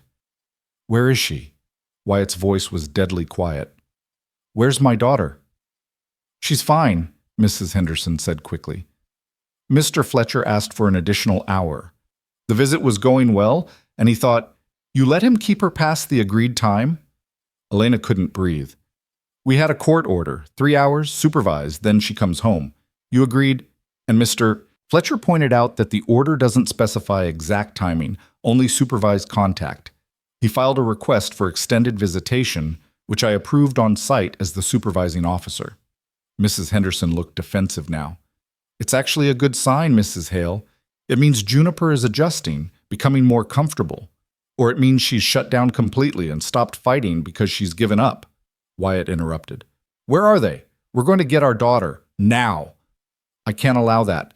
If you interfere with court-ordered visitation, then we'll deal with the consequences. Wyatt was already moving toward the wagon. But we're not leaving her there one more minute. They drove to Fletcher's house, a large, well-maintained property on the good side of town. Mrs. Henderson followed in her own buggy, protesting the entire way. Elena's hands were shaking so badly she had to clasp them together to keep from clawing at something. Fletcher answered the door with that false smile, but it slipped when he saw their expressions. Mr. and Mrs. Hale, I wasn't expecting— Where's Juniper? Elena pushed past him into the house. Juniper, sweetheart, where are you? She found her daughter in the parlor, sitting rigidly on a velvet settee with Millicent Fletcher beside her. Juniper was wearing a different dress. Expensive, frilly, nothing she would ever choose herself. Her hair had been redone in elaborate curls. Her face was blank, empty, gone. Juniper. Elena crossed the room and knelt in front of her. Baby, are you all right? Juniper's eyes focused slowly, as if coming back from somewhere very far away. When she saw Elena, something cracked in that blank expression, and she launched herself forward, wrapping her arms around Elena's neck with desperate strength. I want to go home, she whispered. Please, Mama, please take me home. We're going, right now. Elena stood with Juniper in her arms and turned to face Fletcher and his wife. What did you do to her? We did nothing, Millicent said coldly. We tried to make her comfortable, gave her a nice dress, attempted to engage her in polite conversation. She was the one who refused to participate. She's 4 years old. Elena's voice rose. She's not supposed to participate in your delusions of playing perfect family. She's terrified, she's traumatized, and you— She stopped, breathing hard, knowing that anything else she said could be used against them in court. We're leaving, Wyatt said from the doorway. His hand rested on something at his belt, not quite touching his knife, but close enough to be a message. And Mrs. Henderson will be filing a report about this unauthorized extension and the child's condition when we found her. Actually, Mrs. Henderson said reluctantly, I approved the extension, and from what I observed, nothing inappropriate occurred. Then you observed wrong, Elena said flatly. Look at her. Really look. Does this seem like a child who's adjusting, or does this seem like a child who's learned to dissociate to survive? Mrs. Henderson's expression flickered with something that might have been doubt, but she just said, I'll note your concerns in my report. Mr. Fletcher, we'll schedule next month's visitation at the regular time. They drove home in silence. Juniper didn't cry, didn't speak, just lay against Elena's chest with her eyes closed and her breathing too shallow. When they got to the cabin, she climbed into bed fully dressed and turned her face to the wall. Elena sat beside her, stroking her hair, while Wyatt paced the main room like a caged wolf. This can't continue, he said finally. Garrett, the adoption, the documentation, none of it matters if she doesn't survive the next 2 months to see the final hearing. What are you saying? I'm saying maybe it's time to stop playing by their rules. Wyatt's jaw was set. Maybe it's time to run. Elena looked down at Juniper's small, still form, at her daughter who was slowly breaking under the weight of a legal system that didn't see her pain, didn't value her terror, didn't care that she was being destroyed in the name of paternal rights. Maybe you're right, she said quietly. But if we run smart, not in panic. We plan, we prepare, and we wait until the moment gives us the best chance. When will that be? I don't know yet. Elena pulled the blanket higher over Juniper's shoulders. But I'll know it when I see it, and when that moment comes, we move fast and we don't look back. 3 days later, the moment arrived in the form of a letter delivered by a nervous-looking courier. Elena signed for it with shaking hands and opened it in the kitchen with Wyatt reading over her shoulder. It was from Fletcher's lawyer. A motion to modify the custody arrangement. Fletcher was petitioning the court to increase visitation to weekly instead of monthly and to include overnight visits beginning immediately. No, Elena said. The word came out flat, final. No, absolutely not. We fight this, Wyatt said. Garrett can file objections that will take weeks to be heard while the court might grant temporary approval in the meantime. We've seen how this works, Wyatt. The system is designed to favor Fletcher, and Her voice broke. We can't keep doing this to her. We can't keep feeding our daughter to wolves and hoping the judge eventually notices she's bleeding. Wyatt stared at the letter for a long moment. Then he walked to the fireplace, pulled down a loose stone from the chimney, and removed a small leather pouch. Inside was money. More than Elena expected. Enough for travel, for starting over. I've been saving since the first hearing, he said quietly. Just in case. I've got contacts in Montana, people who owe me favors. They can get us across the border, help us disappear. But Elena, he met her eyes. Once we do this, there's no coming back. No changing our minds. We'll be fugitives forever. Are you sure? Elena thought about Juniper's blank face in Fletcher's parlor, about the nightmares, the regression, the slow death of the bright, trusting child they'd rescued from grief. She thought about 6 more months of visitations that would destroy what little remained of her daughter's spirit. And she thought about a life on the run, hard, uncertain, dangerous, but together, safe, free. I'm sure, she said. We leave tonight. They spent the next hours in controlled chaos, packing only what they could carry, sorting through possessions to decide what was essential and what had to be left behind. Elena found herself crying over the strangest things, a mixing bowl she'd used every day, a quilt she'd made last winter, the curtains she'd sewn with such pride, pieces of the home she'd built, the life she'd finally thought was hers. But Juniper was worth more than any of it. They waited until well after dark, until they were certain the roads would be empty. Wyatt hitched the horses to the wagon and covered the bed with canvas. Elena dressed Juniper in layers of warm clothing, the child moving with sleepy confusion. Where are we going? Juniper asked. On an adventure, Elena said, forcing brightness into her voice. Somewhere far away where we can all be together without anyone bothering us. Forever? Forever. They were loading the last of their supplies when light blazed across the yard. Lanterns, multiple riders, voices shouting. Elena's heart plummeted. They'd waited too long. Someone had seen the letter, made calculations, anticipated their move. Sheriff Coleman dismounted first, his expression grim. Behind him came 3 deputies. And behind them, looking triumphant, came Charles Fletcher and his lawyer. Going somewhere, Hale? The sheriff asked. Just taking my family on a trip, Wyatt said carefully. Nothing wrong with that. At midnight? With all your possessions packed? Fletcher stepped forward, his smile vicious. I think not. Sheriff, these people are attempting to flee with my daughter. I demand you arrest them for attempted kidnapping. Now hold on, Coleman said. Let's not jump to conclusions. They're packed to run. Fletcher gestured at the wagon. Look at them. They were going to steal my child and disappear across the border. This is kidnapping, Sheriff. Arrest them, now. Elena pulled Juniper behind her, the child whimpering in fear. Wyatt moved to stand beside them, his body a shield. We're not kidnapping anyone, Wyatt said. Juniper is in our legal custody. We have the right to travel with her. Not when there's an active custody case and a pending motion that requires the child to remain in the jurisdiction, Fletcher's lawyer said smoothly. The Hales have clearly demonstrated intent to flee. Sheriff, you're obligated to intervene. Coleman looked between them all, conflict written clear on his weathered face. He was a decent man, Elena knew. A fair man. But he was also the law, and the law was about to destroy them. I'm sorry, Wyatt, he said, finally. But I can't let you leave, not like this. You'll have to come into town, appear before the judge in the morning, sort this all out properly. And if we refuse? Wyatt's hand moved to his rifle, still secured on the wagon. Then I arrest you for resisting lawful orders, and the child goes with Mr. Fletcher tonight. Coleman's voice was heavy with regret. Don't make this worse than it has to be. They were trapped, caught between losing Juniper tonight or losing their freedom and facing charges that would guarantee Fletcher got custody. Either way, they lost. Elena felt the weight of that reality settle over her like a shroud. This was it, the end of their fight, the moment when all their desperate planning amounted to nothing because the system had finally cornered them with no escape.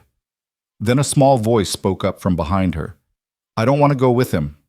Everyone turned to look at Juniper. She stood straight despite her trembling, her small face set with determination that broke Elena's heart. I don't want to go with the man who says he's my papa, Juniper said, louder now. He's not my papa. Papa Wyatt is my papa, and Mama Elena is my mama. They're the ones who love me. They're the ones who stayed. And if you make me go with that man, I'll run away. I'll keep running away until I get back to my real family, because they're mine and I'm theirs, and you can't change that with papers and judges and rules. Silence crashed down. Even Fletcher seemed stunned by the fierce conviction in her small voice. The child has been manipulated, he started. The child, Judge Thornton's voice cut through the night, has made her feelings abundantly clear. Everyone spun around. The judge sat in a small buggy at the edge of the yard, wrapped in a heavy cloak, Mrs. Henderson beside her. How long had they been there? How much had they heard? Your Honor, Fletcher said quickly, I can explain. You can be quiet, Thornton said crisply. Sheriff Coleman, thank you for your timely message. Mrs. Henderson, your concerns were well-founded. She climbed down from the buggy and approached Elena and Wyatt, her sharp eyes taking in the packed wagon, their desperate faces, Juniper clinging to Elena's skirts. You were really going to run, she said quietly. Yes, Your Honor, Elena said, seeing no point in lying. We were going to take our daughter and disappear rather than watch her be destroyed by this custody battle. Your daughter, Thornton repeated. Not Mr. Fletcher's. Ours, Wyatt said firmly, in every way that matters. The judge turned to look at Fletcher. And you, Mr. Fletcher, you filed a motion for increased visitation knowing full well this child is terrified of you, knowing that each visit traumatizes her further, knowing that you're causing her genuine harm. Why? She's my daughter. She's your biological offspring, Thornton corrected coldly. There's a difference. I've read Mrs. Henderson's reports.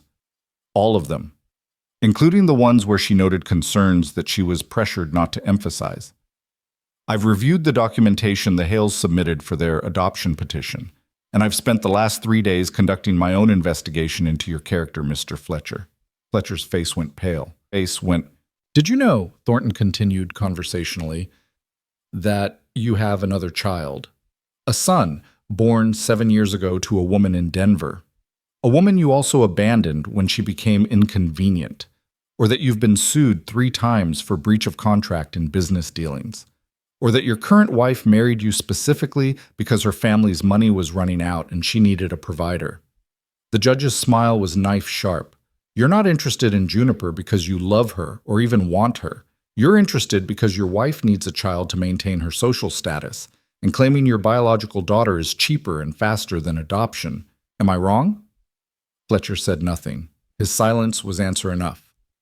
Thornton turned back to Elena and Wyatt. You were prepared to become fugitives for this child. Yes, Elena said simply. I'd do anything for her. We both would. Even though it would mean giving up this home, this life, everything you've built? She's our daughter, Wyatt said. She's worth more than everything else combined. The judge studied them for a long moment. Then she looked down at Juniper. Child, do you understand what's happening here? Yes, ma'am, Juniper said, her voice small but steady. The man wants to take me away from my mama and papa, but I don't want to go. I want to stay with my family. And if I ruled that you had to go with Mr. Fletcher, what would you do? I'd run away, Juniper said with absolute conviction, over and over until I got back home, because they love me and I love them, and that's what makes us a family. Not blood, not papers, love. Out of the mouths of babes, Elena thought, her throat closing with tears. Judge Thornton nodded slowly. Then she turned to face Fletcher and his lawyer, her expression as cold as the winter night. Motion for increased visitation denied, she said crisply. Furthermore, I'm terminating all visitation rights effective immediately. The Hales adoption petition is granted expedited hearing status. We'll reconvene in my chambers tomorrow morning at 9 o'clock to finalize permanent custody. Mr. Fletcher, I strongly suggest you don't contest this ruling unless you want me to investigate child abandonment charges. Are we clear? Fletcher's mouth opened and closed like a landed fish.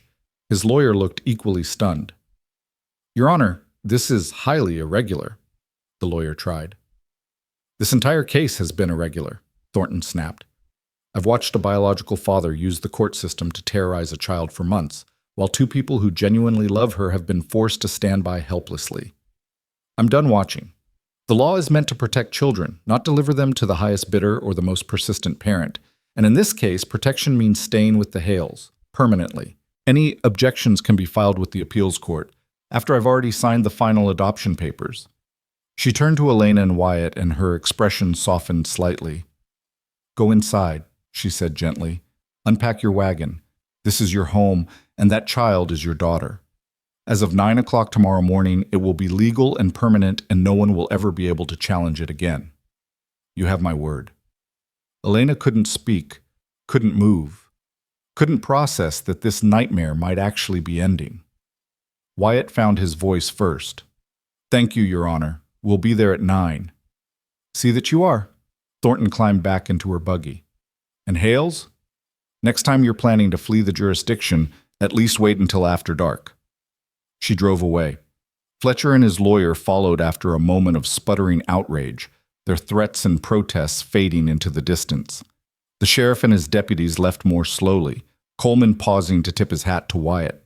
For what it's worth, he said quietly, I'm glad it worked out this way. That little girl belongs with you.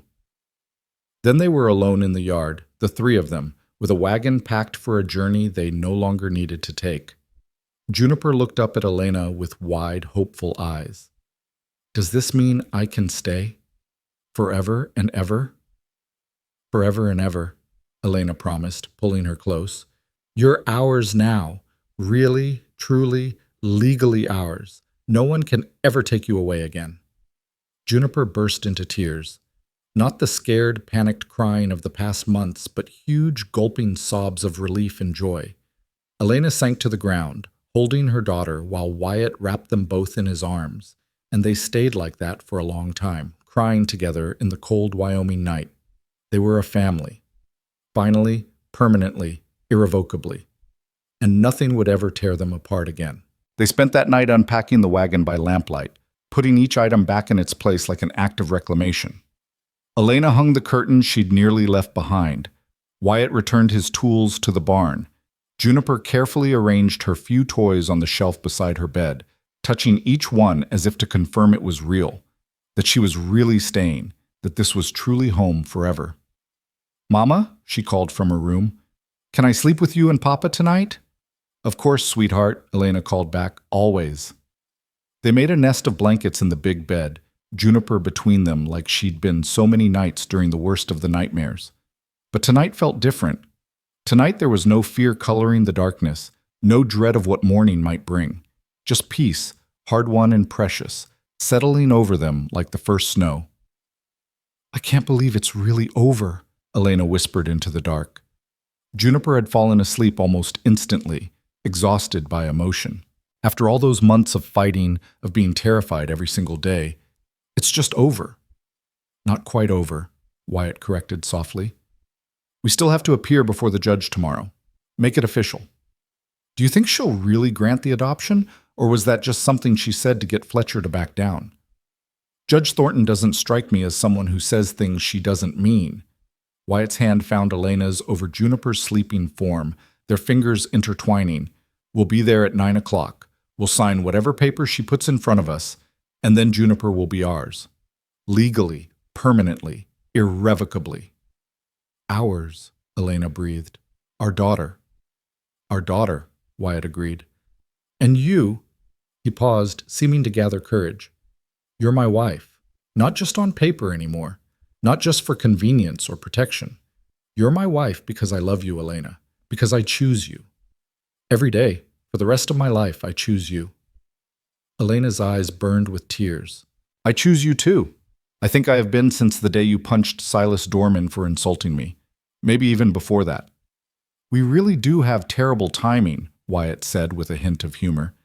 Declaring love in the middle of custody battles, planning to run away in the dead of night, making marriage proposals on doorsteps while town councilmen watch, Elena added. Don't forget that one. How could I forget? That's when I knew I was in serious trouble. You stood there in your nightgown with snow in your hair, telling those men exactly what you thought of their judgment, and I thought, that's the woman I want beside me for the rest of my life. Even though I came with considerable baggage and legal complications, especially because of that, Wyatt leaned over Juniper to kiss Elena softly. You're strong, Elena, stronger than anyone I've ever met.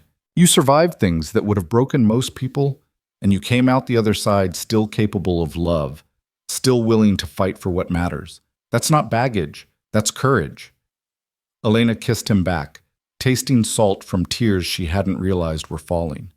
We're going to be happy, she said fiercely. After everything we've been through, we've earned that. We're going to be so happy. Yes, Wyatt agreed. We are. They fell asleep tangled together, a family bound by choice and love and the fierce determination to never let anything tear them apart again. Morning came too fast and too slow at once. Elena woke before dawn and lay there listening to Wyatt's steady breathing, Juniper's soft snores, the familiar sounds of home. In a few hours, everything would be different. Legal, permanent, real in ways that even their marriage hadn't quite made real. She dressed carefully in her best dress, still worn, still mended in places, but clean and pressed. Wyatt wore the suit he'd been married in, brushing dust from the shoulders with hands that shook slightly. Juniper wore the new dress Elena had made her, the one that had been packed for their escape, blue calico with white flowers, a ribbon at the waist. She looked beautiful and solemn and achingly young. Are you nervous? Elena asked as she braided Juniper's hair. A little, Juniper admitted. What if the judge changed her mind? What if Mr. Fletcher comes back and makes her give me to him? That's not going to happen. Elena tied off the braid with a ribbon. Judge Thornton gave us her word, and I trust her. Do you really? Or are you just saying that to make me feel better? Elena turned Juniper around to face her. I really trust her. She could have ruled for Mr. Fletcher months ago. He had the law on his side, he had money, he had every advantage. But she gave us 6 months to prove we were the better choice. And last night, when she saw us packed to run away rather than lose you, she understood. She saw that we love you more than anything else in the world. That matters to her. So yes, I really trust that she's going to make this official today. Okay. Juniper threw her arms around Elena's neck. I trust her too then, because you're always right about important things. I don't know about always, Elena said, hugging her back, but I'm right about this.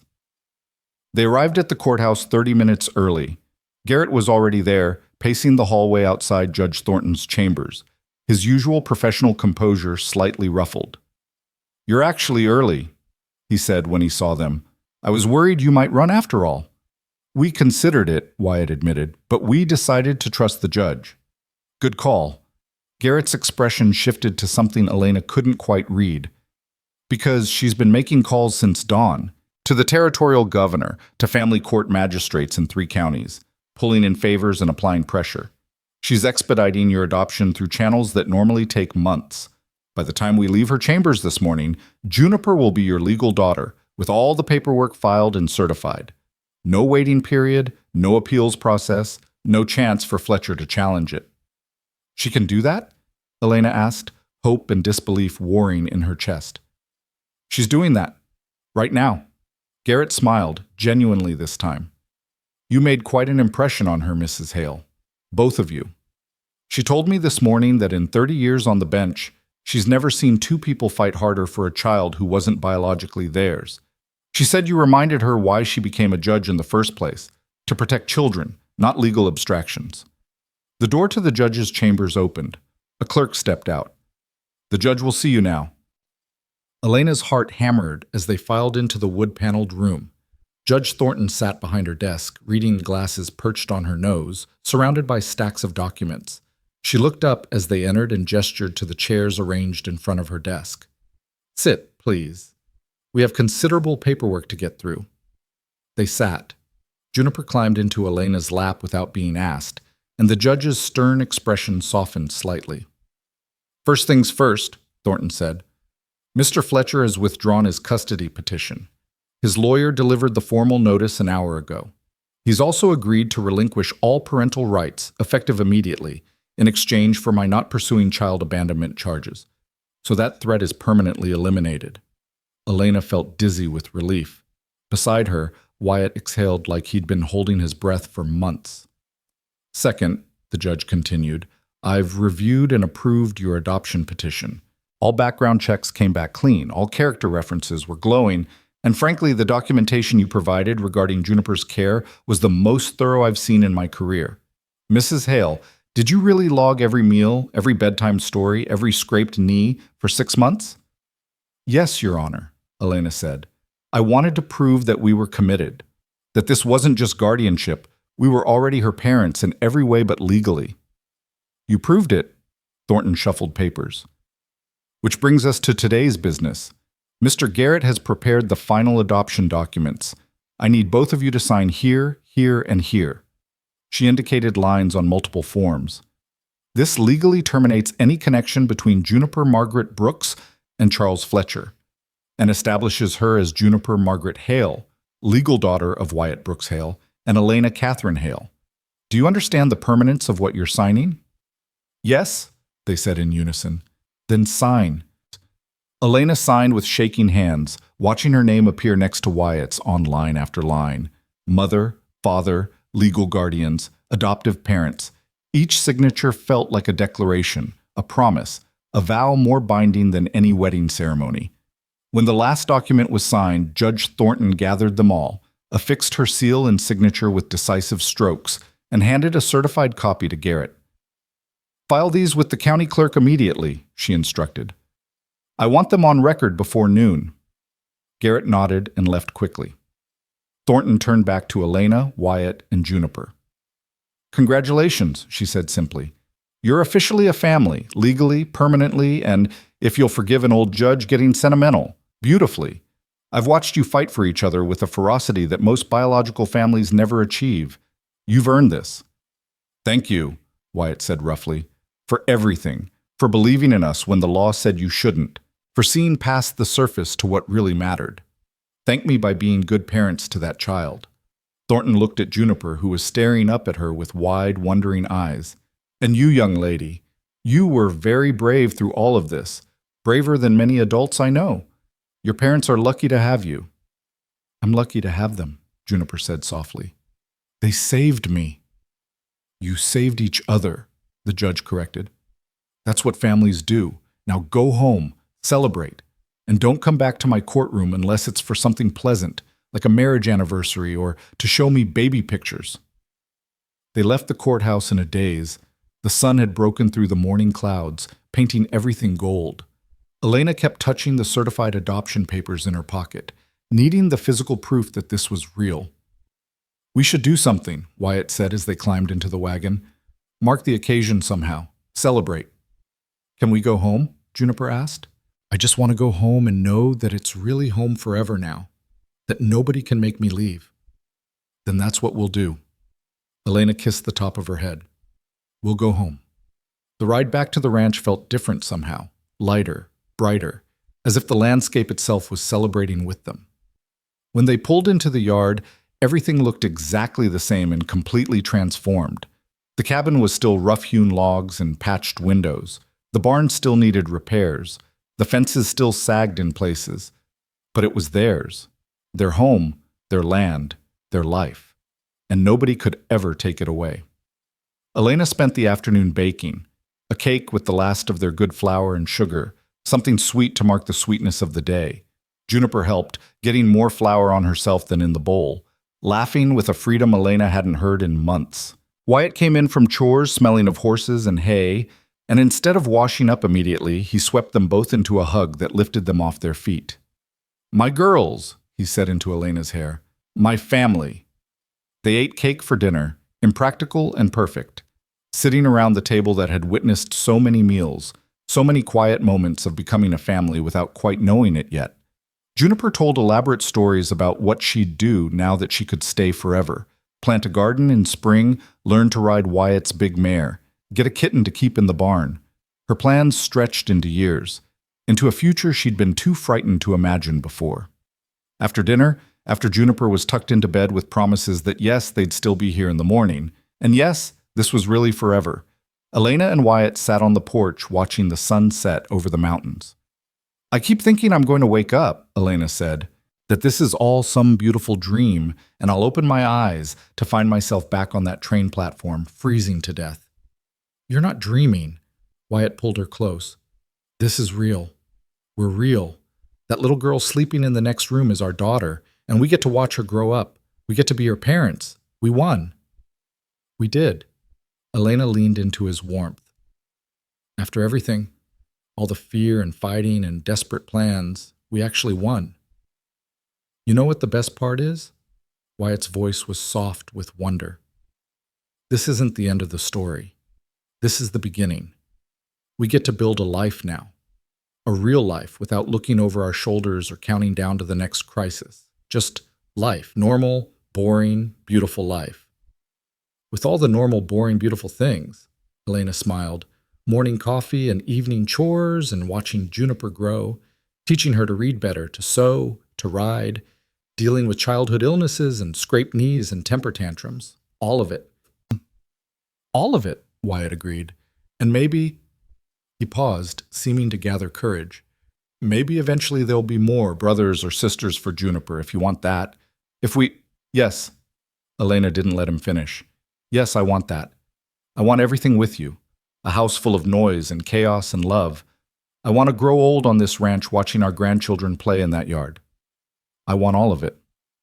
Even the hard parts, the Wyoming winters and the money troubles and the 100 things that will inevitably go wrong. Especially the hard parts. Elena turned to face him. Because we've already survived the worst things, Wyatt. We survived the platform and the custody battle and all the terror in between. Everything else is just weather. He kissed her then, slow and deep and full of promise. When they finally broke apart, stars were beginning to appear in the darkening sky. I love you, Wyatt said. I don't think I say it enough, but I love you, Elena Hale. I love your strength and your stubbornness and the way you fight for what matters. I love how you turned this house into a home. I love watching you with Juniper, seeing you be the mother I knew you'd be from the moment she climbed into your lap that first morning. I love you. Everything about you. I love you too. Elena's voice caught. I love your quiet kindness, the way you protect without smothering. I love how you see people, really see them, not just what's on the surface. I love that you looked at a frozen stranger on a train platform and decided she was worth saving. I love that you look at Juniper and see your daughter, not some obligation you inherited. I love you, Wyatt Hale, and I'm so grateful I get to spend the rest of my life loving you. They sat there long into the night, wrapped in each other and in the knowledge that they'd built something rare and precious. Not perfect. Nothing real was ever perfect, but real and chosen and worth every moment of fear it had taken to get here. Spring came early that year, melting the snow and turning the valley green with startling speed. Elena planted a garden with Juniper's enthusiastic help, teaching her the names of seeds and how deep to press them into the earth. Wyatt repaired fences and brought in new stock, 3 milk cows, a dozen chickens, 2 pigs that Juniper immediately named and refused to think of as future bacon. Life settled into rhythms both old and new. Morning coffee and breakfast together, Wyatt's kiss goodbye before he headed out to work. Juniper's lessons at the kitchen table while Elena kneaded bread or mended clothes. Lunch brought Wyatt back in, dusty and tired, but always with a smile for his girls. Afternoons were for chores and play in equal measure. Elena teaching Juniper to sew while Wyatt taught her to ride, all of them working together in the garden, laughter floating across the valley. Evenings were for stories and songs, for Juniper's elaborate drawings that now featured 3 stick figures holding hands in front of their house, always smiling. For quiet conversations between Elena and Wyatt after their daughter was asleep, planning futures and dreaming dreams that no longer felt impossible. The town's gossip eventually died down, replaced by new scandals and fresh meat for the rumor mill. A few families even reached out with tentative friendship, a neighboring ranch wife bringing over preserves, the shopkeeper's daughter inviting Juniper to play. Not everyone, and not overnight. But slowly, carefully, the Hales found their place in the community. Silas Dorman left town in April, his own scandals finally catching up with him. Elena felt nothing when she heard. Not satisfaction, not vindication, just a distant sense that a chapter had finally closed completely. Charles Fletcher, they heard through Garrett, had quickly moved on to other schemes. His wife left him 6 months later, taking half his assets. He never asked about Juniper again. Mrs. Henderson stopped by in May, officially closing their case file. She found Juniper in the garden, dirty and laughing, helping Elena transplant tomato seedlings while Wyatt built a trellis nearby. The scene was so ordinary, so perfectly domestic, that the social worker actually teared up. "I just needed to see for myself that it worked out," she said. "That she's happy." "She's more than happy," Elena said, watching Juniper chase a butterfly through the rows of vegetables. "She's home." "Yes," Mrs. Henderson agreed. "She really is. You know, in 15 years of this work, I've seen a lot of placements. Most are adequate, some are good. Very few are—" She gestured helplessly at the scene before them. "This, perfect in all the ways that matter." "We're not perfect," Wyatt said from his work on the trellis, "but we love her. That's enough." "More than enough," Mrs. Henderson gathered her things. "I won't bother you again. This case is closed, permanently, with the highest recommendation in my report. If you ever need anything, character reference, legal support, anything at all, you just send word." She left. Elena and Wyatt exchanged glances over Juniper's head, matching smiles of satisfaction and relief. "We really did it," Elena said. "We built the life we wanted." "We're building it," Wyatt corrected. "Still building it, every day." Summer arrived in waves of heat and abundance. The garden flourished under Elena and Juniper's care, producing more vegetables than they could eat. Elena learned to can and preserve, filling the root cellar with jars of tomatoes and beans and pickles that glowed like jewels in the dim light. Wyatt brought in a good crop of hay, enough to see the animals through next winter with some to sell. They weren't rich, would probably never be rich, but for the first time in years they were comfortable, secure, safe. In August, Elena realized she was pregnant. She knew before she missed her monthly courses, knew from the way her breasts ached and smells made her queasy, and she cried at the smallest things. She waited a week to tell Wyatt, needing to be absolutely certain, needing to wrap the knowledge around herself like a secret treasure. When she finally told him, after Juniper was asleep, sitting on their bed with his hands in hers, he went absolutely still. "A baby?" he said, voice hushed with wonder. "We're having a baby." "Yes?" Elena searched his face for any sign of regret or fear. "Are you happy? I know we didn't plan—" "Happy?" Wyatt laughed, the sound cracking with emotion. "Elena, I can't even find words. Yes, I'm happy, I'm terrified and overwhelmed and so happy I could burst." He pulled her close, cradling her like she was made of glass, and she felt him shaking with tears he was trying to hold back. "We're going to have a baby," he whispered into her hair. "Our baby. A little brother or sister for Juniper. God, Elena, we get to do this. We get to build this family." They told Juniper the next morning over breakfast. Her reaction was pure, uninhibited joy, shrieking and dancing and immediately launching into plans for the baby's name, what toys she'd share, how she'd teach the baby everything important. "I'm going to be the best big sister," she declared with fierce conviction. "I'm going to protect them and love them and make sure they never feel scared or alone because they'll have me, just like I have you and Papa." Elena gathered her close, tears streaming down her face. "You're going to be an amazing big sister.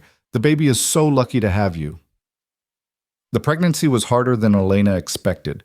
Morning sickness that lasted all day, exhaustion that made simple tasks feel impossible, aches in places she didn't know could ache. But Wyatt was patient and gentle, taking over more of the household work without complaint. And Juniper, in her earnest 5-year-old way, tried to help however she could, bringing Elena water, reading to her from the primer Wyatt had bought, drawing pictures of what she imagined the baby would look like. Winter came early that year, and with it came the baby. Elena went into labor on a December morning while snow fell thick and fast outside. Wyatt sent Juniper to stay with the neighboring ranch family and rode for the midwife in town, pushing through drifts that threatened to swallow both horse and rider. Elena labored through the day and into the evening, the pain coming in waves that made her previous suffering seem trivial by comparison. But when Wyatt finally returned with Mrs. Porter, the midwife, everything moved quickly. The baby, a girl, perfect and furious, was born just after midnight, screaming her arrival into the world with impressive volume. "She's got a set of lungs on her," Mrs. Porter said with approval, cleaning the infant and wrapping her in soft blankets. "And look at all that dark hair. She's beautiful, Mrs. Hale. Absolutely beautiful." Elena held her daughter, her second daughter, her blood daughter, and felt something fundamental shift in her chest. She'd loved Juniper with fierce maternal devotion, but this was different. Not better, not stronger, just different. This child had grown under her heart, shared her blood, been part of her body. The miracle of it overwhelmed her. "Hello, little one," she whispered. "We've been waiting for you." The baby quieted at her voice, dark eyes trying to focus. Wyatt sat beside them on the bed, his arm around Elena, staring at their daughter with naked wonder. "She's perfect," he said hoarsely. "Elena, we made her. We made a person." "We did." Elena leaned into his shoulder. "What should we name her?" They'd discussed names for months, but never settled on one that felt right. Now, looking at this tiny, perfect person, Elena knew exactly what she wanted. "Margaret," she said, "after Juniper's mother, your sister, the woman who gave us Juniper in the first place. It feels right." Wyatt's eyes filled with tears. "Margaret Rose Hale. Maggie for short." "Maggie?" Elena tested the name, watching her daughter's expression. "What do you think, little Maggie? Is that who you are?" The baby yawned, revealing tiny pink gums, and Elena laughed through her tears. "I think that's a yes." They brought Juniper home the next morning. She burst through the door ahead of Wyatt, still wearing her coat and boots, desperate to meet her new sister. "Is she here? Can I see her? Is she beautiful? Does she have all her fingers and toes?" The questions tumbled out in a breathless rush. "Come here, sweetheart." Elena patted the bed beside her. "Come meet your sister." Juniper climbed up carefully, her eyes huge as she looked at the bundle in Elena's arms. Elena pulled back the blanket so Juniper could see Maggie's face, sleeping now, peaceful and impossibly small. "She's so tiny," Juniper breathed. "Mama, she's perfect." "She is." Elena shifted Maggie so Juniper could see better. "Her name is Margaret Rose, but we're going to call her Maggie. Do you want to hold her?" "Can I?" Juniper looked terrified and excited in equal measure. "What if I drop her?" "You won't drop her. I'll help you." Elena settled Juniper against the pillows and carefully placed Maggie in her arms, supporting the baby's head. "There. See? You're a natural." Juniper stared down at Maggie with such intense concentration that it made Elena's heart ache. Then, very gently, she touched one finger to the baby's tiny fist. Maggie's hand reflexively curled around Juniper's finger, holding on with surprising strength. "She's holding my hand," Juniper whispered, awed. "Mama, she knows I'm her sister." "Of course she does." Wyatt sat on the other side of the bed, completing their circle. "You're her big sister. You're going to teach her everything important. I'm going to teach her about flowers and how to draw horses and how to make bread and everything." Juniper looked up at Elena with shining eyes. "I'm going to tell her the story about how you and Papa saved me and how we became a family and how love is what matters, not blood. So she always knows that even though she's your baby from your belly, I'm just as much your daughter, right?" "Right." Elena's voice broke. "You're both my daughters, both my girls. I couldn't love you more if I tried, Juniper. You know that, don't you?" "I know." Juniper very carefully gave Maggie back to Elena, then threw her arms around both of them. "I have a sister now, a real sister. We're a real family." "We've always been a real family," Wyatt said, pulling them all close. "But yes, now we're a bigger real family. 4 Hales, all together, all choosing each other every single day." They stayed like that for a long time, tangled together in the warm bed, while snow fell outside and the fire crackled in the stove and Maggie slept the profound sleep of the newborn. A family, imperfect and beautiful and real. The years that followed were full of the ordinary magic of family life. Maggie grew from newborn to infant to toddler chubby and happy and adored by her big sister. Juniper started school in town, learning to read and write with fierce determination, bringing home assignments that she completed at the kitchen table while Maggie babbled from her high chair. Wyatt expanded the ranch slowly, carefully, building their security one season at a time. Elena found herself part of a community of ranch wives, trading recipes and advice, hosting occasional gatherings where children played while mothers talked and laughed. They had struggles, of course. Maggie was colicky and kept them awake for months. A hard winter killed 2 of their cows. Juniper went through a phase of nightmares when she was 7, old fears surfacing unexpectedly, requiring patient reassurance that yes, this was forever.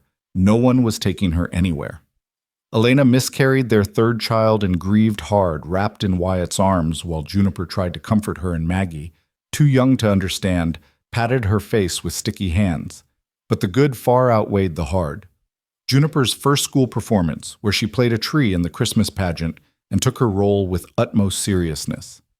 Maggie's first steps, launching herself across the kitchen toward Elena with reckless confidence. The night Wyatt came in from town with news that he'd been offered a partnership in a larger cattle operation, more security, better prospects for their futures. Elena's 40th birthday, celebrated with both girls making her a cake that was lopsided and burnt on one side, but made with such love that she cried while eating it. On their 5th wedding anniversary, Wyatt gave Elena a gift, a small wooden box, hand-carved, beautiful. "Open it," he said, watching her face. Inside were 2 things. First, a photograph, the only one they'd ever had taken. The 4 of them posed stiffly in front of the photographer's backdrop in town. Wyatt and Elena seated, Juniper standing between them with one hand on each of their shoulders, toddler Maggie on Elena's lap, reaching for the camera. Formal and awkward, but precious beyond measure. Second, folded carefully, was the contract they'd written that first day. The terms of her employment as housekeeper, both of their signatures at the bottom, the paper yellowed with age. "I found this in my desk drawer," Wyatt said. "Been thinking about it, about how we started, what we agreed to, how far we've come from those desperate people trying to figure out how to survive each other." Elena ran her fingers over her own handwriting, remembering that frightened woman who'd needed every protection spelled out in writing, who'd been so terrified of being trapped that she'd demanded the right to leave at any time. "We were so scared," she said softly. "Both of us. Trying to be practical about something that was never going to be just practical." "I want to burn it," Wyatt said. "Not because what it represents was wrong, but because we don't need it anymore. We're not employer and employee. We're not even husband and wife as a legal convenience. We're just us, in love, choosing each other, building a life." "Yes." Elena handed him the paper. "Burn it. Let's start with a clean slate, no contracts, no agreements, just love." They burned it together in the fireplace, watching the paper curl and blacken, watching their old fears go up in smoke. Then Wyatt pulled a small velvet box from his pocket. "I never gave you a proper ring," he said. "Not one you chose, one that was really yours. So I wanted—" He opened the box to reveal a simple gold band with 3 small stones, 2 diamonds flanking a sapphire. "The diamonds are for our girls. The sapphire is for you, for your strength and your courage. I had it made special. Will you— we're already married, but will you accept this? As a symbol of everything we've become?" Elena couldn't speak through her tears. She held out her hand and Wyatt slipped the new ring on beside the old one borrowed from a councilman on their desperate wedding day. "I love you," she managed finally. "I love you so much, it terrifies me sometimes. The thought of ever losing this, losing you. You won't lose me." Wyatt pulled her close. "I'm not going anywhere. We're in this together, Elena, for the rest of our lives, through everything that comes. I promise you that." "I promise you the same," Elena said against his chest. "Forever, Wyatt. I'm yours forever." 10 years after that frozen night on the train platform, Elena stood on her porch watching the sunset paint the mountains gold and purple. Juniper was 15 now, tall and beautiful and confident in ways Elena had never been at that age. She was in the barn teaching 10-year-old Maggie how to braid a horse's mane, both girls' laughter floating across the yard. Wyatt was due back from town any minute with supplies and probably peppermint sticks for the girls, still unable to resist spoiling them even as they grew. Elena rested one hand on her slightly rounded belly, another baby, unexpected but wanted, due next spring. At 42, she'd thought she was done with pregnancies, but apparently her body had other plans. Wyatt had been thrilled. The girls were already arguing about names. She heard the wagon before she saw it, Wyatt's familiar whistle cutting through the evening air. The girls ran out to greet him, and Elena watched as he climbed down and swept them both into hugs, pulling peppermint sticks from his pocket as predicted. Then he looked across the yard and saw Elena waiting, and his whole face lit up the way it still did after all these years. He crossed to her, pulled her close, kissed her with the casual ease of long marriage and deep love. "How are you feeling?" he asked, one hand coming to rest on her belly. "Happy," Elena said simply, incredibly, impossibly happy. And it was true. Standing there with her husband's arms around her, watching their daughters play in the yard of the home they'd built together, carrying another child who would grow up knowing nothing but love and safety. Elena Brooks Hale was happy. She'd been abandoned on a frozen train platform and left to die. She'd been called damaged goods, defective, worthless. She'd been so desperate for safety that she'd agreed to marry a stranger. She'd fought legal battles that seemed impossible to win. She'd been hours away from running away to Canada like a fugitive. And now she was here, home, surrounded by family, building a life that would have seemed impossibly beautiful to that frozen girl on the platform. "What are you thinking?" Wyatt asked, reading her expression. "I'm thinking about how far we've come," Elena said. "How many times we could have given up or given in or just accepted that life was going to be hard and unfair. But we didn't. We kept fighting. We kept choosing each other. And we got this." She gestured at the ranch, the girls, the life they'd built. "We got everything." "We did." Wyatt kissed her forehead. "And we're going to keep getting it every single day for the rest of our lives. Promise?" "Promise." Later that night, after dinner was eaten and dishes washed, after the girls were in bed and the cabin was quiet, Elena and Wyatt sat on the porch one more time. The stars were impossibly bright, the air sharp with coming autumn. From somewhere in the distance, a coyote called to the moon. "Do you ever wonder what would have happened if things had gone differently?" Elena asked. "If Fletcher had won custody? If Judge Thornton had ruled against us? If you'd never been in town that night I was left on the platform?" "Sometimes," Wyatt admitted, "but only in passing. Because the reality is what matters. We did find each other. Thornton did rule for us. Fletcher did back down. And now we're here, and this is real, and I don't need to wonder about anything else." "I used to wonder if I deserved this," Elena said quietly. "This much happiness, this much safety.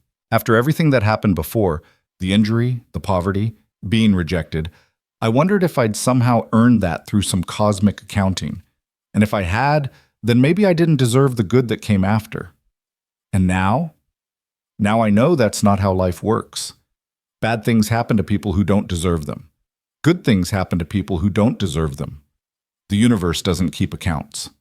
Elena took Wyatt's hand. "What matters is what we do with what we're given. I was given a second chance when you offered me shelter, given another when Juniper claimed me as her mother, given a third when you proposed marriage to protect me. And I grabbed every single one with both hands and held on tight. That's what I deserved, not the happiness itself, but the chance to fight for it." "And you did fight," Wyatt said. "Like hell. You're the strongest person I've ever known, Elena. You've made this life as much as any of us, more than any of us. We've made it together." Elena leaned against his shoulder, fitting into that familiar space. "That's what I'm most proud of. Not surviving, not even thriving, but building this together. A family that chose each other. A love that was earned and fought for and worth every moment of fear it took to get here." They sat in comfortable silence, watching stars wheel overhead, listening to the soft sounds of home, horses moving in the barn, wind through the trees, the creak of the cabin settling. Inside, their daughters slept safely. Inside, their life waited to be lived another day. Elena Brooks Hale was no longer the frozen girl on a train platform, terrified and alone. She was a wife, a mother, a woman who'd fought for everything she had and won. She was loved deeply and safely, and she loved just as deeply in return, and this time, forever, no one could take it away.